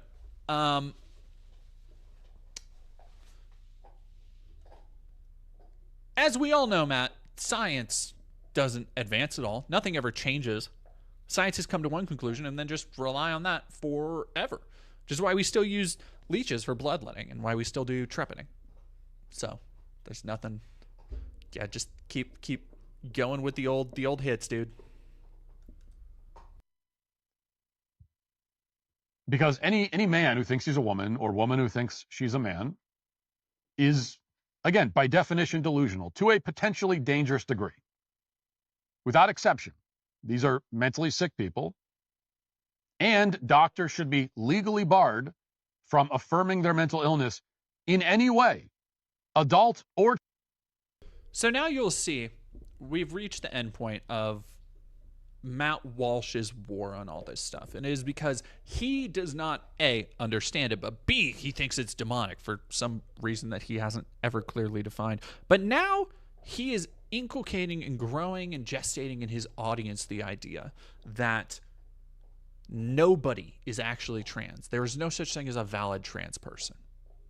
That they should be ostracized from society, that they should be denied the healthcare that is life-saving, that studies show improves their quality of life, improves their enjoyment of life. Why, you ask? I mean, does he have a medical background? No. Does he have any kind of education? No. Does he seem to be rigorous intellectually in the sources that he cites and the statistics? No. It comes down to, and here's the really, truly sad part for me, is that this bigotry is so simple. It's so plain. It's so boring, honestly. That these are our villains? That these are the people leading the charge to take rights away from people like me? That it is propagandists like this who are causing rifts and divisions that people like me have to separate from our families over? Because at the end of the day, all Matt Walsh really understands is fearing something that's different. And that fear is so overriding to him. He simply cannot even bring himself to try and understand, to try and empathize with somebody. And therefore it leads him on this crusade. Kay Zoff, thank you for $20 for being amazing. I don't know about that, but thank you. Thank you very much. I appreciate it. Salem Kuno H. I've literally been taking social work courses since 2021, and the textbooks range from 2016 to 2023. They literally all have more progressive, nuanced, and accepting takes.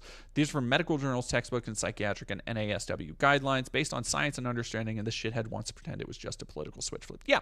No, they all say, like, up until 2015, nobody had ever heard of trans people. It's just like, no, dude. Like, because something becomes more socially acceptable and more people acknowledge and understand it, it doesn't mean that there was some kind of, like, magical potion that just, like, was dropped on everybody.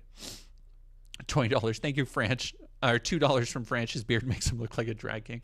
I don't know what it is about his beard that, like, a lot of people talk about it. It looks fake. I don't know what it is. It's the same color as his regular hair. I don't know. It's just weird. Child. This is yes, protecting children from so-called gender affirmation procedures and drugs is very important. But as I've said this entire time, it's not just children. Doctors, psychiatrists, therapists should be legally barred from affirming the delusions of anyone, whether they're an adult or a child. It doesn't suddenly become okay because the person is an adult. It doesn't suddenly become okay. This thing that I just hate because I don't understand it doesn't become okay, in my view, because somebody, even if somebody is an adult, even if they have a right to self-determination, they have their own personhood, they have people who are actually educated in these matters, supporting them, helping guide them. No, that doesn't become okay for people like Matt. And I think everyone knows this. It's always obvious. It's always obvious. Okay. You know, nobody ever, aside from the people who actually suffer from the mental illness, no one else ever actually believed trans ideology. No one actually believed this. No one ever really believed that it's a good idea to take someone who's confused about. I love how he has to, again, bring it all down to this entirely fabricated reality. He's constructed this entirely fabricated window that he can force his viewers up to and see, like, look, see, I'm right because I said so, because everything I've said, I'm proving myself right. Don't pay attention. I don't have any facts, sources, statistics, quotes. Can't even tell you where the actual statistics I got, where they came from, outside of being like, yeah, I so fucking saw it on Twitter. But look how right I am, and everybody knows I'm right. Like, obviously, it's so self-evident, dude. And it's like, God. Nehemiah, thank you for $5. You know he's smooth as a baby everywhere south of the neck because all that hair has to be glued onto his chin. About their identity and give them castration drugs, tell them that they're, you know, that their delusions are true. No one really believed that. No one ever believed that. Mm-hmm. And now innocent children are dying because so many people were too cowardly to admit it. All across the country, it's now abundantly clear that trans terrorism is an epidemic. Many of us warned that it would come to this. None of this was hard to foresee. That's what makes it all the more infuriating. When you affirm the perverse fantasies of disturbed people. Yeah, he's saying that violence from trans people is, we could all see it coming. When you affirm the perverse fantasies of trans people. You're a Catholic, dude. You're a Catholic. You're a Catholic. You're a Catholic. Like, what the fuck do you mean when other people have their perverse fantasies affirmed, bro? You're Catholic. And you do it systematically, at scale. That's not what you are creating precisely this kind of catastrophe. It is inevitable. And now these catastrophes are happening so often that even for the mainstream press, they're impossible to ignore. Okay, so I thought it was, at first, they all try and cover them up. And they aren't happening that often, but now they're happening so often that the mainstream press just can't ignore them. Mind you, all the examples that he cited were covered by mainstream press. So. But there is a solution. Oh, okay. You know, it's not that. I'm sure this will be a completely reasonable and entirely nonviolent solution. Far away, actually. We've almost achieved it. mean, as the last election demonstrated very clearly, the trans agenda is losing. They're losing on every playing field, in every area of American life. We have defeated them politically. We have defeated them culturally. It's been one loss after another after another. I do wonder if he's ever answered questions about Blair White, because he seems to think that every trans person is just like a radical Antifa leftist or something, which is very evidently not the case. Like, what do you think? Yeah, are the trans terrorists in the room with us now? Now widely understood that we don't need gun control. We need transgender control. We need to finally eliminate this demonic and anti-Christian ideology from the planet for good. From the planet? Wow, it's not even But understand just the US. this. Because of our success, now is precisely the moment when trans militants are the most dangerous, because they've lost, the game is over. Okay. They know it. And now they're more desperate than ever, more full of hatred and anger than ever. They're going down, but they'll take as many sane, normal people with them as they can. As horrifying as yesterday's attack was, it's almost certainly going to get worse from here. I hate to say it, but it's true. He is just Alex Jones. So be on your guard. Take every possible step to protect yourself and your family, particularly if you live in a state like Minnesota. Okay, so if you say to your audience, by the way, and this is what's happening. This is the incitement to violence.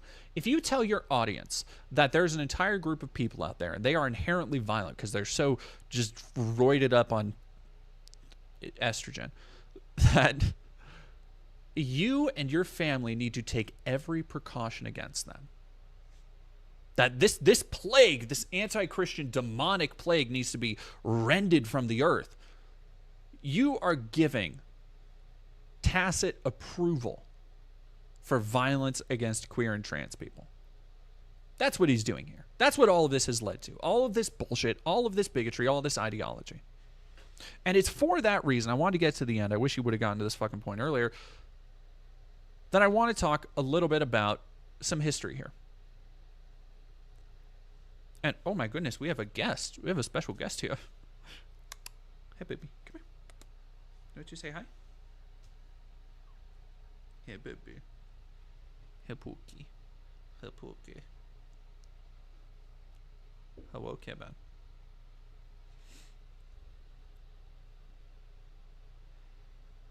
No, I'm wearing my leather dress. You cannot sit on me, baby.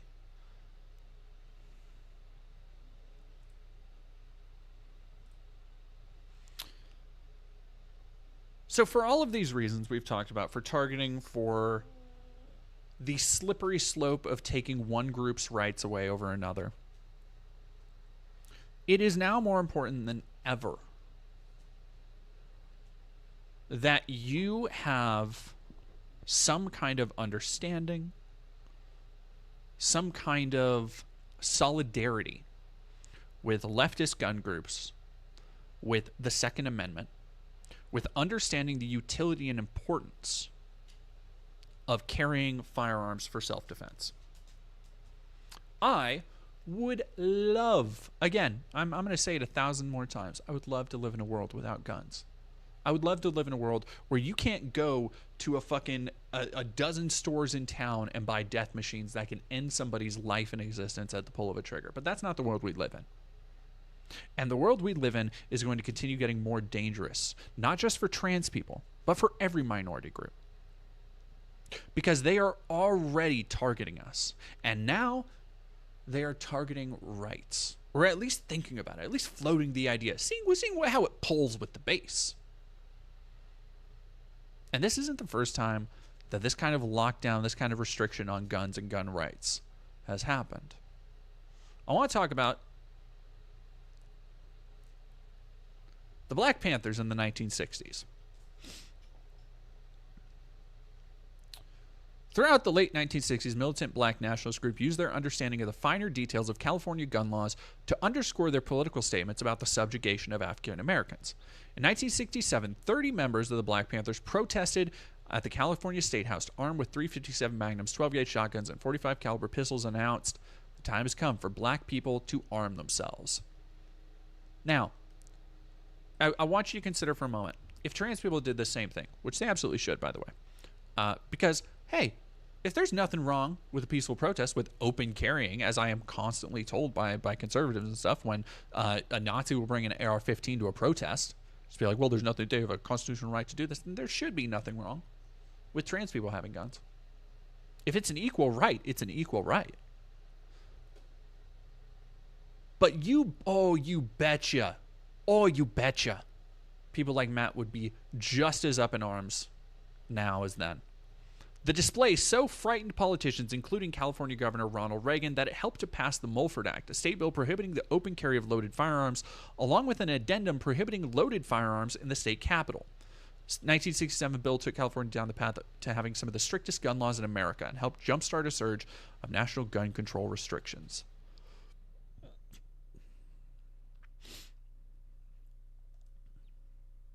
See, because when the outside group is targeted, suddenly all the compunctions they had melt away. It's why it is so important to understand intersectionality between these groups, between these struggles, how we are all affected by these same structures. Because they are so fast intersecting. They're intersecting right now. And it is important that you understand your rights and why they are important. It is for your own defense, the defense of your loved ones, yourself, and your community. And as long as there are people out there like Matt Walsh trying to put targets on your back for living a happy life, for not doing anything to dipshits like him, to blame other people's sins on you, you need to understand why it's so important to stay armed.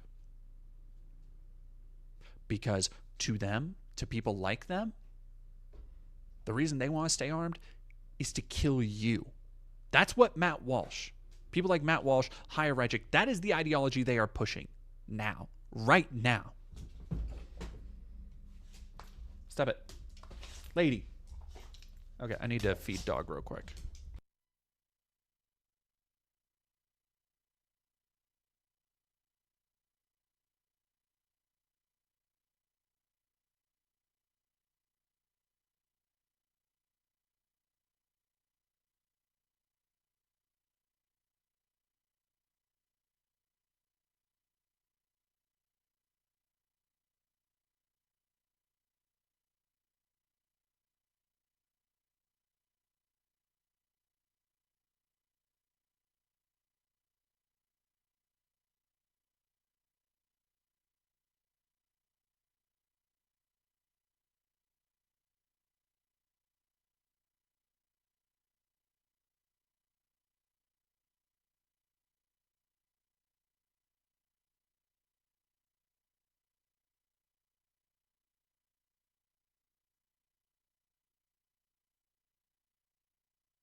And to people like Matt Walsh, all I gotta say, come and take it, bitch.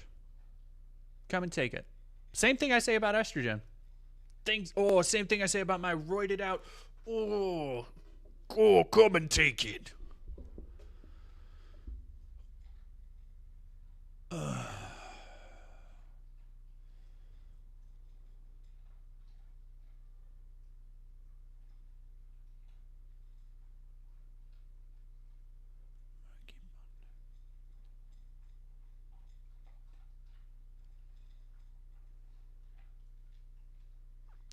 I'm going to go to my Insta real quick. Oh, there's Pookie.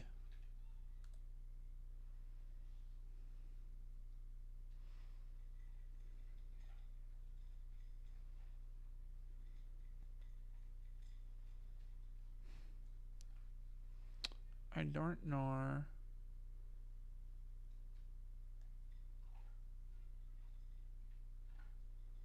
Did I get tagged in it? Did you tag me in it? Because I don't want to open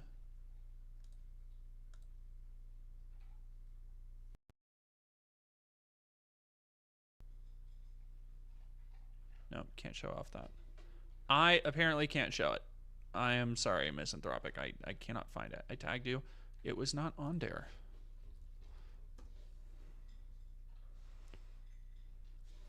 All right, let me see. Valerie the Bat.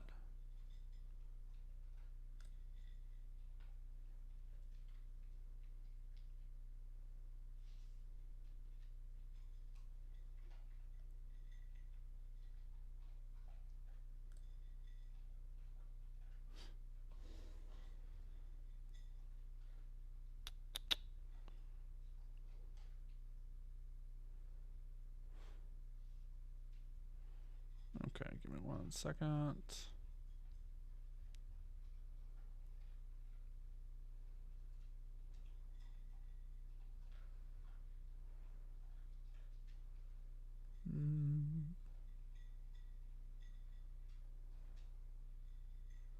Oh, hashtag dead domain. Okay. All right, let me look that up then.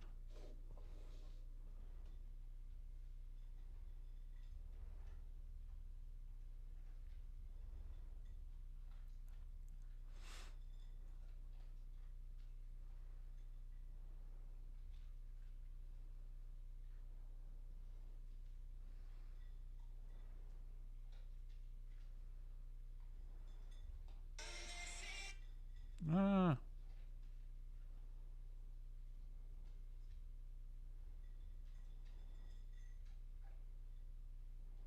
There are a bunch of why? Tags. Hashtag dead domain, fewer than 100 posts. All right, I am looking.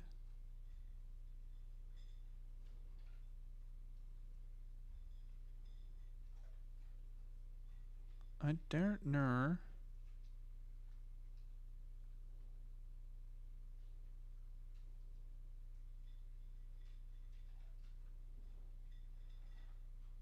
All right, I'm just gonna look up Valerie the Bat then.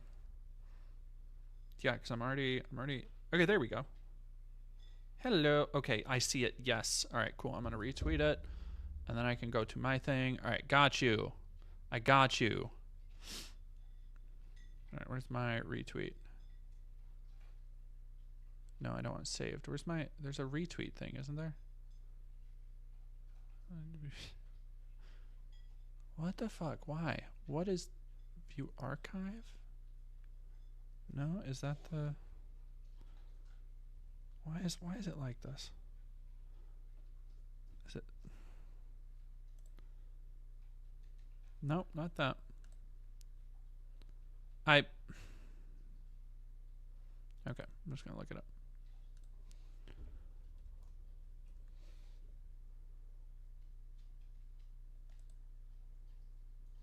Okay, here it is, Valerie. I love it. Thank you so much. I love them. That's so cute. That's so cute. That's so adorable. Thank you very much.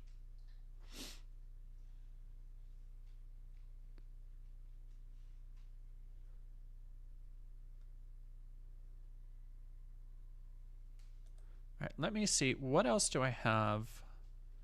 I should adopt it as my Sona for real, for real. It reminds me of my oh god, we didn't even get to the RFK Jr. thing. We still haven't talked about the we'll probably do that on, what is today? Today's Friday.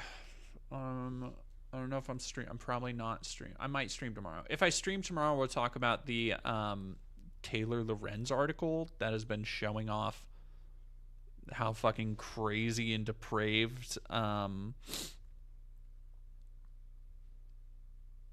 the like pay for play of the Democrat Party has been with influencers like David Pakman. And I talked about it with some other friends, but I was like, yo, it's been the response to that controversy has been so much. Oh wait, is that not the full image? I think it's cute. I still like it like that.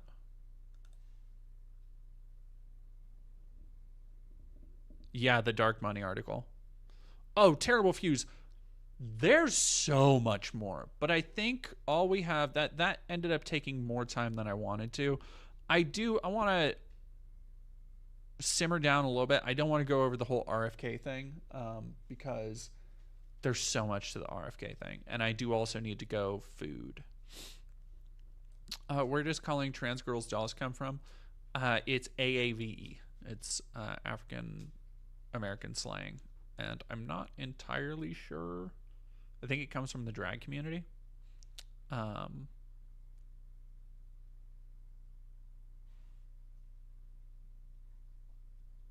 I used to watch David Pakman when I didn't know much about Palestine, but his vibes were just off.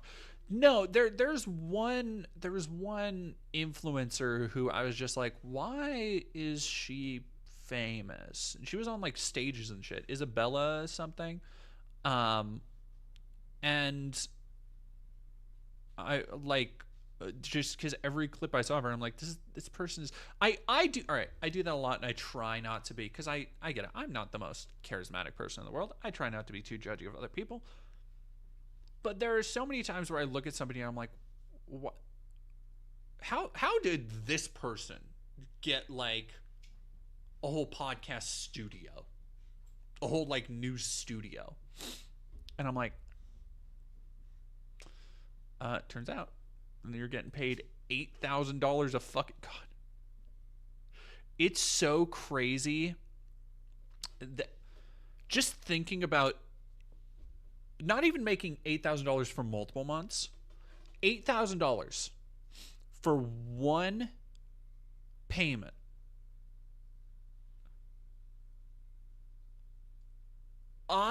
That's a life-changing amount of money. $8,000 pays off all of my debt that I constantly struggle to pay down. And then also lets me get a move on and try to actually move forward with my life. $8,000 is a life-changing amount of money. The idea of getting paid that once and then another time, like I am literally at a point in my life where that is an unfathomable just wealth of riches. $8,000.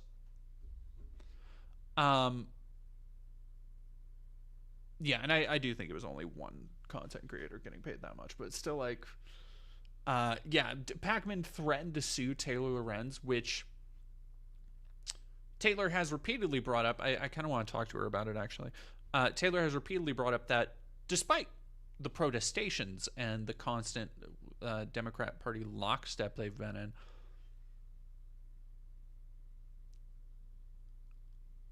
it sure does seem like they don't actually have anything to like actually stand on. So I think it's just posturing and bluffing from Pakman. But it's also a really bad look. Like the way that they have come out and tried to like close rank and close formation against Taylor and stuff is like, what are you doing? What are you doing? All right, I'm gonna look at it one more time.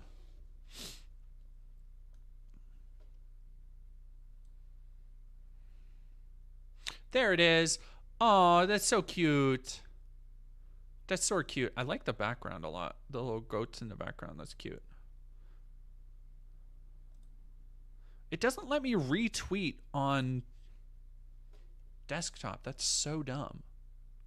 That's so dumb. And there's my Pookie. Everybody say hi, Pookie. Yeah, so I want to go. So Owen Schroyer, long time InfoWar dipshit, has left the building, and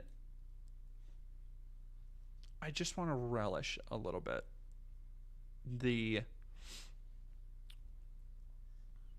I'm personally wary of Taylor because some of her statements have come off as thinly veiled racism. I think Taylor is very, how do I put this? I think a lot of her opinions come from a place of being very libbed up, and coming from a very insulated like community and section in society, which is fine. Because I don't think she's stupid, and I don't think she's evil by any stretch. I don't think she's necessarily willfully malicious, but I do think that there are certain things like her constant advocacy for COVID masking and stuff that understandably grind a lot of people's gears because of how she fixates on them. Often, sometimes it feels at the expense of other shit. But overall, like, I think Taylor Lorenz is a force for good, and I don't have nearly as much time for people who would rather just shit on her because she's annoying on Twitter or whatever.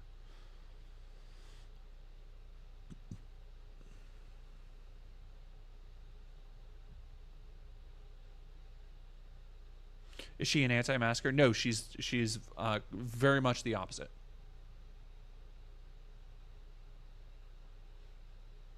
Okie dokie. Thank you, Awesome Stella. We're just going to look at this and then probably chill for the rest of the night because it is getting late. I need to go get Pookie food. Like I said, if y'all want to help get us some food tonight, because money's going to be really thin through the weekend until my fucking...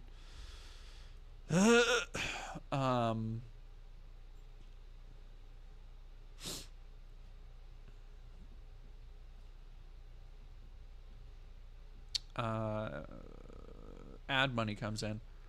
But yeah, thank you, Awesome Stella. The Ko-Fi is pinned over on Twitch if you want to throw some dollars my way. I know I would appreciate it. Pookie did just get a job, so she is in between jobs at the moment. So very excited about that. Yeah, I do believe she is immunocompromised as well. And if you're broke, absolutely do not need your help. Like you're good. You're good. Yeah, let's just watch this a little bit because I'm fucking starving. And are you trying to say that she's crazy for, say, caring about COVID? Nope, I didn't say that at all. There it is. Eugenics bad, but also fuck disabled people. You shouldn't mask. What? Are you a Bad Empanada fan? Because it really seems like his whole thing is just having a bunch of people who just say I'm saying shit I'm not saying. I didn't say that at all. I didn't say that at all. Like, I said some people, not me, get annoyed with Taylor's insistence on masking. I understand it. I agree with it. What? Why? Fuck me. What? So you hate waffles? Yeah, fucking waffles and pancakes, motherfucker. What the fuck? You guys say it like you got me. Yeah, did you just say it's not morally wrong to kill puppies? Okay, puppy killer.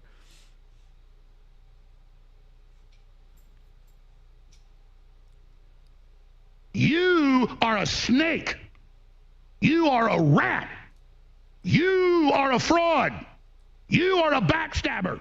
You are a handbiter. You are a disgrace. And I don't know if it's his personal life.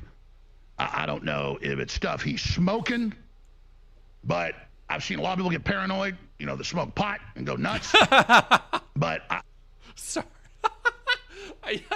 Okay, I just got hit with a 1-2 flashbang combo by Valerie the Lovely Italian saying your silence on French toast is frankly deafening. Very funny. And then Alex Jones being like, I don't know if it was pot. That's so funny. Average Bad Empanada fan. I don't know if an opossum is a Bad Empanada fan. I was just saying that's what, when Bad Empanada was fucking crashing out over me on Twitter, that's what a lot of his fans were doing. Is like, oh, so you're a fucking genocide apologist imperialist. I was like, no? What? Christ. Yara Days, thank you for following. An amazing freeze frame. I mean, I can just tell you this right now, that I'm not here to be shit on or stabbed in the back. This crew isn't your punching bag, and we did nothing to you but be loyal. And your little 5-hour extravaganza of little puppy dog that doesn't know why. So Alex Jones is having a time. Speaking of you hate waffles, I hate Dee Dee's ignorance towards COVID issues. Therefore, I'm a bad empanada fan. I asked as a joke, and I've also just told you how you were wrong. So I didn't say I have something against Taylor.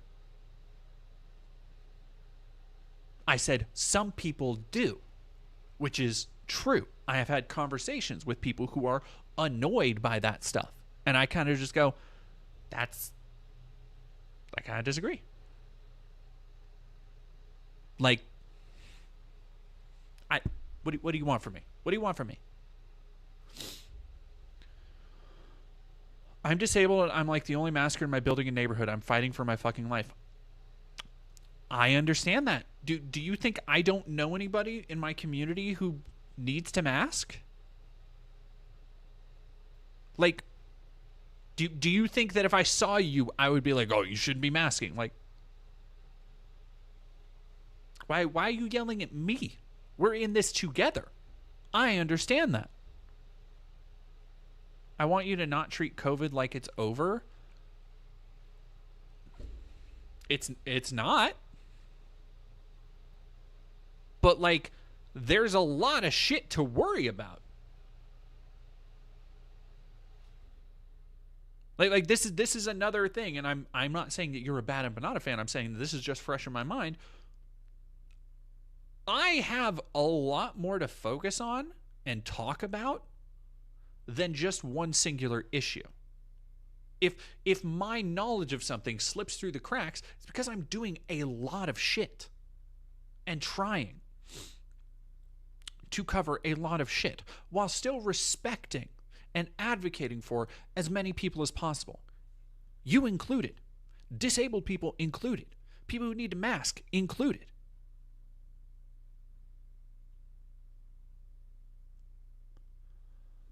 Like, I can't always go on stream and talk about COVID, and I rarely do, because there is constantly so much happening to so many different people. And I am just one person. I am just one vector of information trying to help as many people as I can.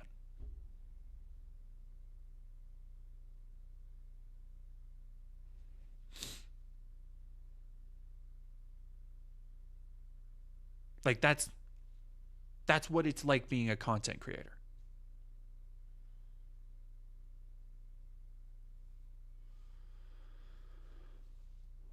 The situation is this video.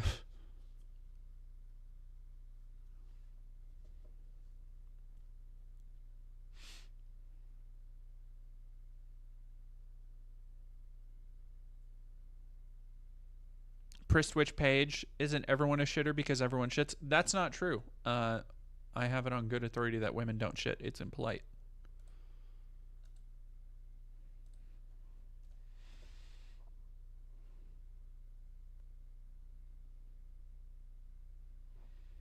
You could debate much more with me. There's no debate to be had. Like, this is your issue. That's fine. I agree with you. I am all for continuing to advocate for what you're saying. You have my support, my axe, my shield. But it cannot be the only thing I focus on.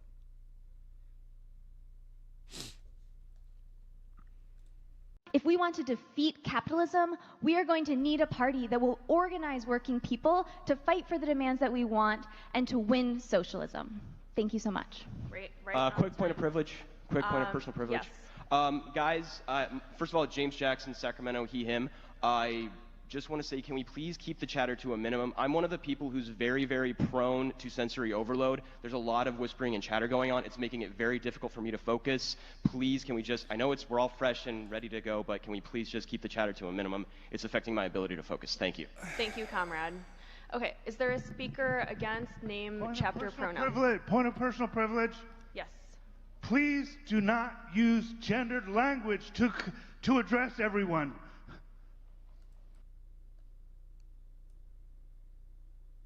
Look, I think there's a point where you can be too woke to the point that it prevents actually progressing something. I think that's a very good summation of that. Like, what are they talking about in this video? Are they actually talking about plans to advance socialism? Are they actually talking about things that will help their community, that will build an actual workers' movement, that will build any kind of actual tangible movement? No. They are tackling things that should be,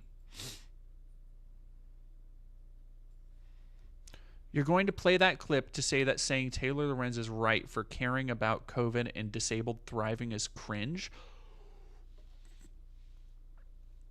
Somebody just sent this video to me. I did not know what it was. That was very clear by me clicking it.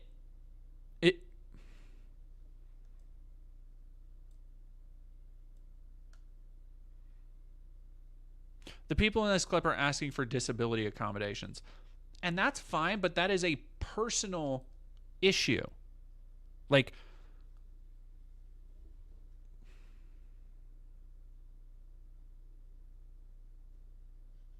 I don't get the gendered part.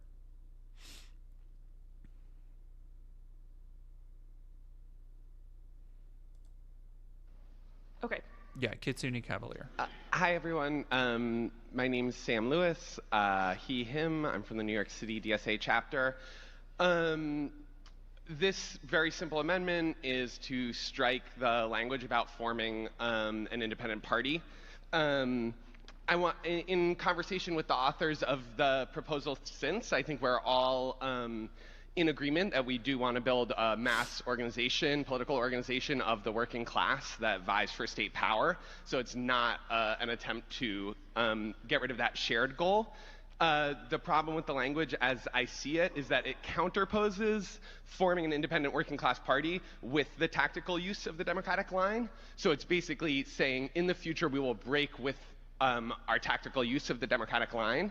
I think many of us have an agnostic position on that question, right? We want to behave in the most strategic way as class politics in this country develops. We don't want to commit to what has historically been a failed strategy in the United States of forming a third party.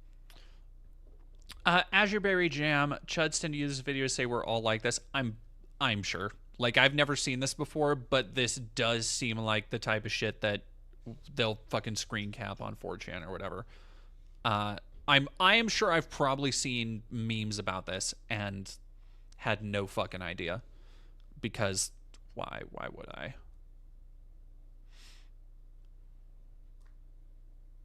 Oh, you're over on, okay, awesome Stella. I'm like, wait, that's you. Anyway, I just want to watch this Alex Jones bit and then go get my girlfriend something to eat because we're starving. And he just wanted to come back and shake my hand. He starts talking to me like he's literally a pimp and I am a crack whore. He's like, here's how it's going to be. I'm leaving. And blah, blah, blah. Well, what's the problem? What's the thing? So I should preface this by saying Alex Jones is full of shit. And for those who aren't as,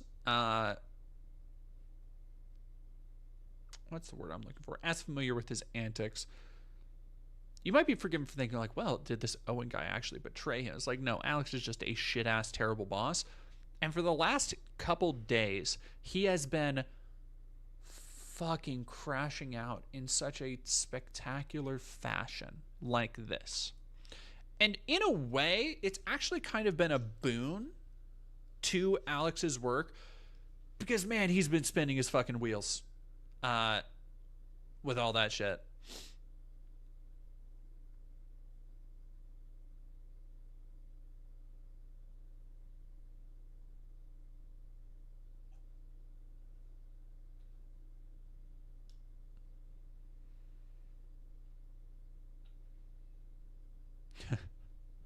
Rush Limbaugh walks to Alex Jones could lose $1 billion to Sandy Hook families. Oh, so true. Yeah, go listen to Knowledge Fight. They've been doing a really good job keeping up to date on all this, and it's been so good. It's been so good for me. I just wanted to watch a little bit of this before we go to show everybody that, hey, it's not all bad. Alex Jones is having a bad day. Like, if you're having a bad day, you can at least have a slightly better day than Alex Jones is having. And I think everybody should internalize that. Take that to heart. Really, really, sit in that feeling for a little bit and just be like just listen to the guttural, grating sounds of his voice blubbering through complaining about a former employee who burned him, and just let it drift you away like a calming ocean wave. Well, I mean, what can we do? I mean, I don't understand. He's like, well, it's just gone on too long and whatever. But I'll tell you this, if you're really desperate, you can pay me more money. But I'll tell you this, I'm going to promote my new show on InfoWars. And I went, which again, I'm not even against him having a show. If he was nice, I was just like, it was just kind of like, I was like, well, I said, in the bankruptcy stuff, I can't really give you a raise. But I said, that's okay, Owen. He goes, well, you know what? It's a favor for you. All this fucking shit he's shilling. I'll come in and do a week. I'm like, no, that's okay, Owen. That's fine. I wish you well. And I hung up and literally got a tear in my eye because he was talking to me with just like Patrick Bateman or something. So then he races out and goes on air and is like, I'm just leaving because, I know I can't talk about Trump and, people I know it are hurts so, Jones's access. oh my God, and, dude. he really, all innuendo.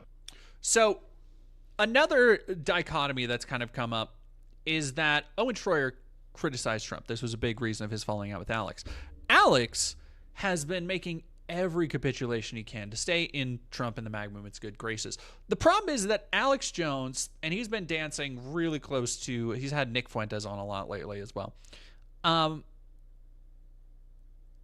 has been really, really rubbing up too close to like open Nazis, white nationalists, rampant conspiracy theorists, all of whom he has spent a lot of fucking time just spreading conspiracies in for decades now. Like, this has been his bread and butter. This is the shit he does. And you go into his comments, and I apologize for the crass language here, but asking, why don't you cover the Jew genocide in Palestine, you piece of shit? I feel sick. I trusted you once.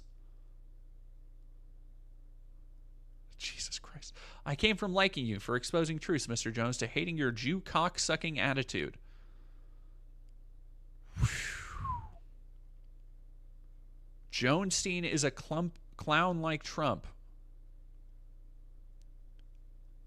Oh, this is all Peter Pan. Okay, I'm like, this is all the same dude. I'm like, this is kind of similar verbiage. Very disappointed in Alex for bashing Owen.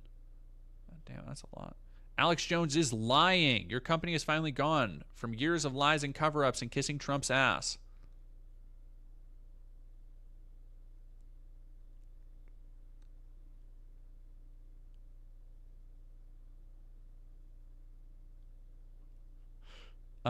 Trump and Alex set up Patriots on Jan 6th. Sold out Jones. That is a fascinating. I bet if you go into Alex Jones, that might be actually a really interesting idea for a video. Like looking at the conspiracy theories in InfoWars, like comment sections. Pirate Fishy, thank you for $2. Matey, Battle Dagger. Anyway, enjoy your grub. Thank you.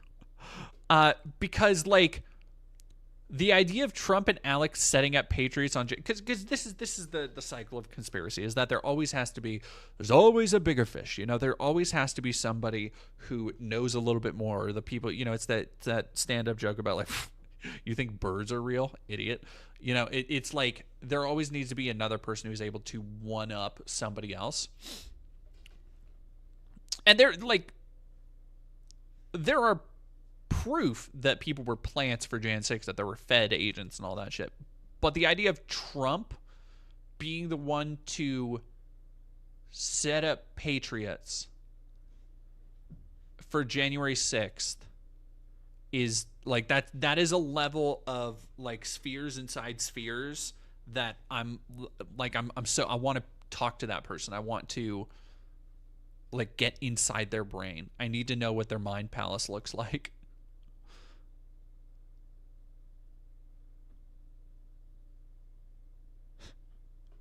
Info World Order. I already told y'all I had a dream about someone stabbing Alex Jones in the back a year ago, but y'all still called me crazy. I already know the answer. Wait a minute. The problem is everyone has a hive mind. Get it?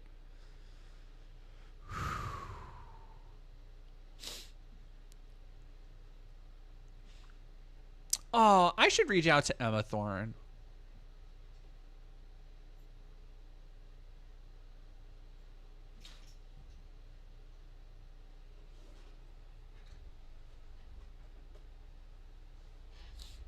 I would love to do something with Emma at some point. Oh, Info World Order is fucking crazy. From Vin and 77. Alex, you are a low-life scumbag. As a former 20-year supporter, listener, and defender, let's not forget the $349 you stole from me and everyone else who paid for your bullshit Reset War scam. You did the same shit with David Knight. Why is Salenti not a guest host anymore? What happened to Greg Reese? I don't even like Owen's show, but he's not an Israeli slave and minion of Lucifer like yourself. Like Trump, you're a controlled Luciferian-loving fraud. Trump is destroying what's left of the U.S. You can consistently defend him and are the new QAnon. Talk about bullshit arrests that will never come. Trump conned me for his first 4 years, but you conned me for over 20. Good job. Is InfoWars going to be taken? Like, again, these people, they're so close to getting it, but then they are still going to just advocate all this shit and not get how useful it is for other people. They're just like, well, this guy didn't do the thing I wanted against the people I hate, so I'm just going to move on to another person who might. And it's like, no, dude, like, you are the useful idiot that are allowing them. It is, their audience is made up of yous, just little clones of yous.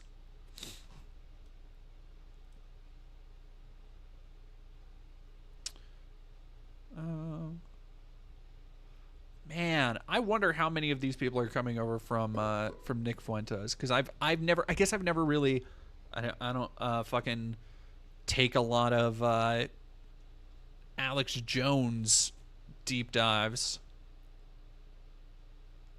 Captain Trips, now that you are a eunuch, what do you think they did with your dick after they cut it off? Honey, my dick is bigger than ever. Now that I'm a eunuch? Do you know... First off, do you know what a eunuch is? Also, they don't just cut it off... What? Child.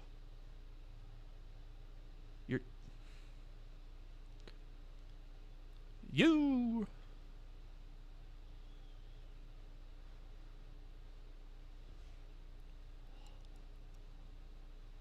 Now on with the show InfoWars.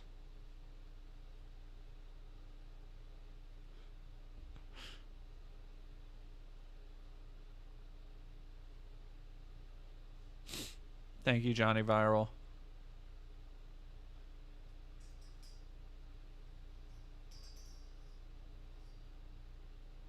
Incredible takes from weirdos in the YouTube chat. Yeah. David Owen quit fired after blasting Trump, then both independently stated they were censored. Meanwhile, Alex is making really weird excuses for Trump. I don't think they are lying anymore. Ooh, damn. Yeah, open your eyes. Open your eyes, InfoWars Planet. Fucking sheeple. This is like dozens and dozens of comments. I'm sorry, I just read that one. That's so fucking... It's just word salad at a certain point. I kind of love it.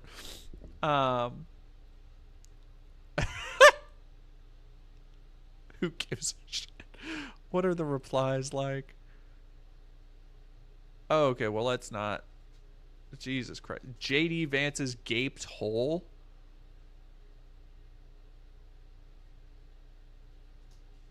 Look, man.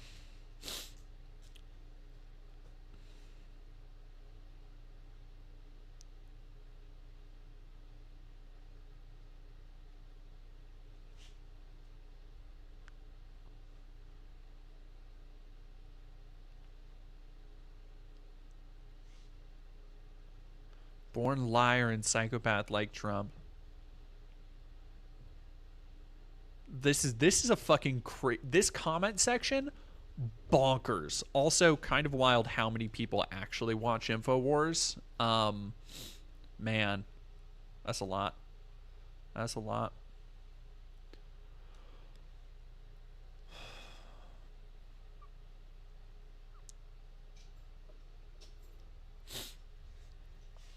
Alrighty, chit chat. I gotta go get some food. My tumbus is rumbus. Peridor Piazza, thank you very much. Ooh! We've got a perfect person to go raid today. We're gonna go say hi to our friend. Let's see who else is doing. We're going to say hi to my friend and yours, Riverboat Jack. Go over, say hi. Jack's stream tonight is titled Tonight is for the Dolls. So after all the hate and bullshit from Matt Walsh, I hope y'all have a good, fun, trans time over there. And thank you all for joining. Thank you all for staying tuned. Stay tuned to the channel. I have other videos and stuff I've been working on. And I will see y'all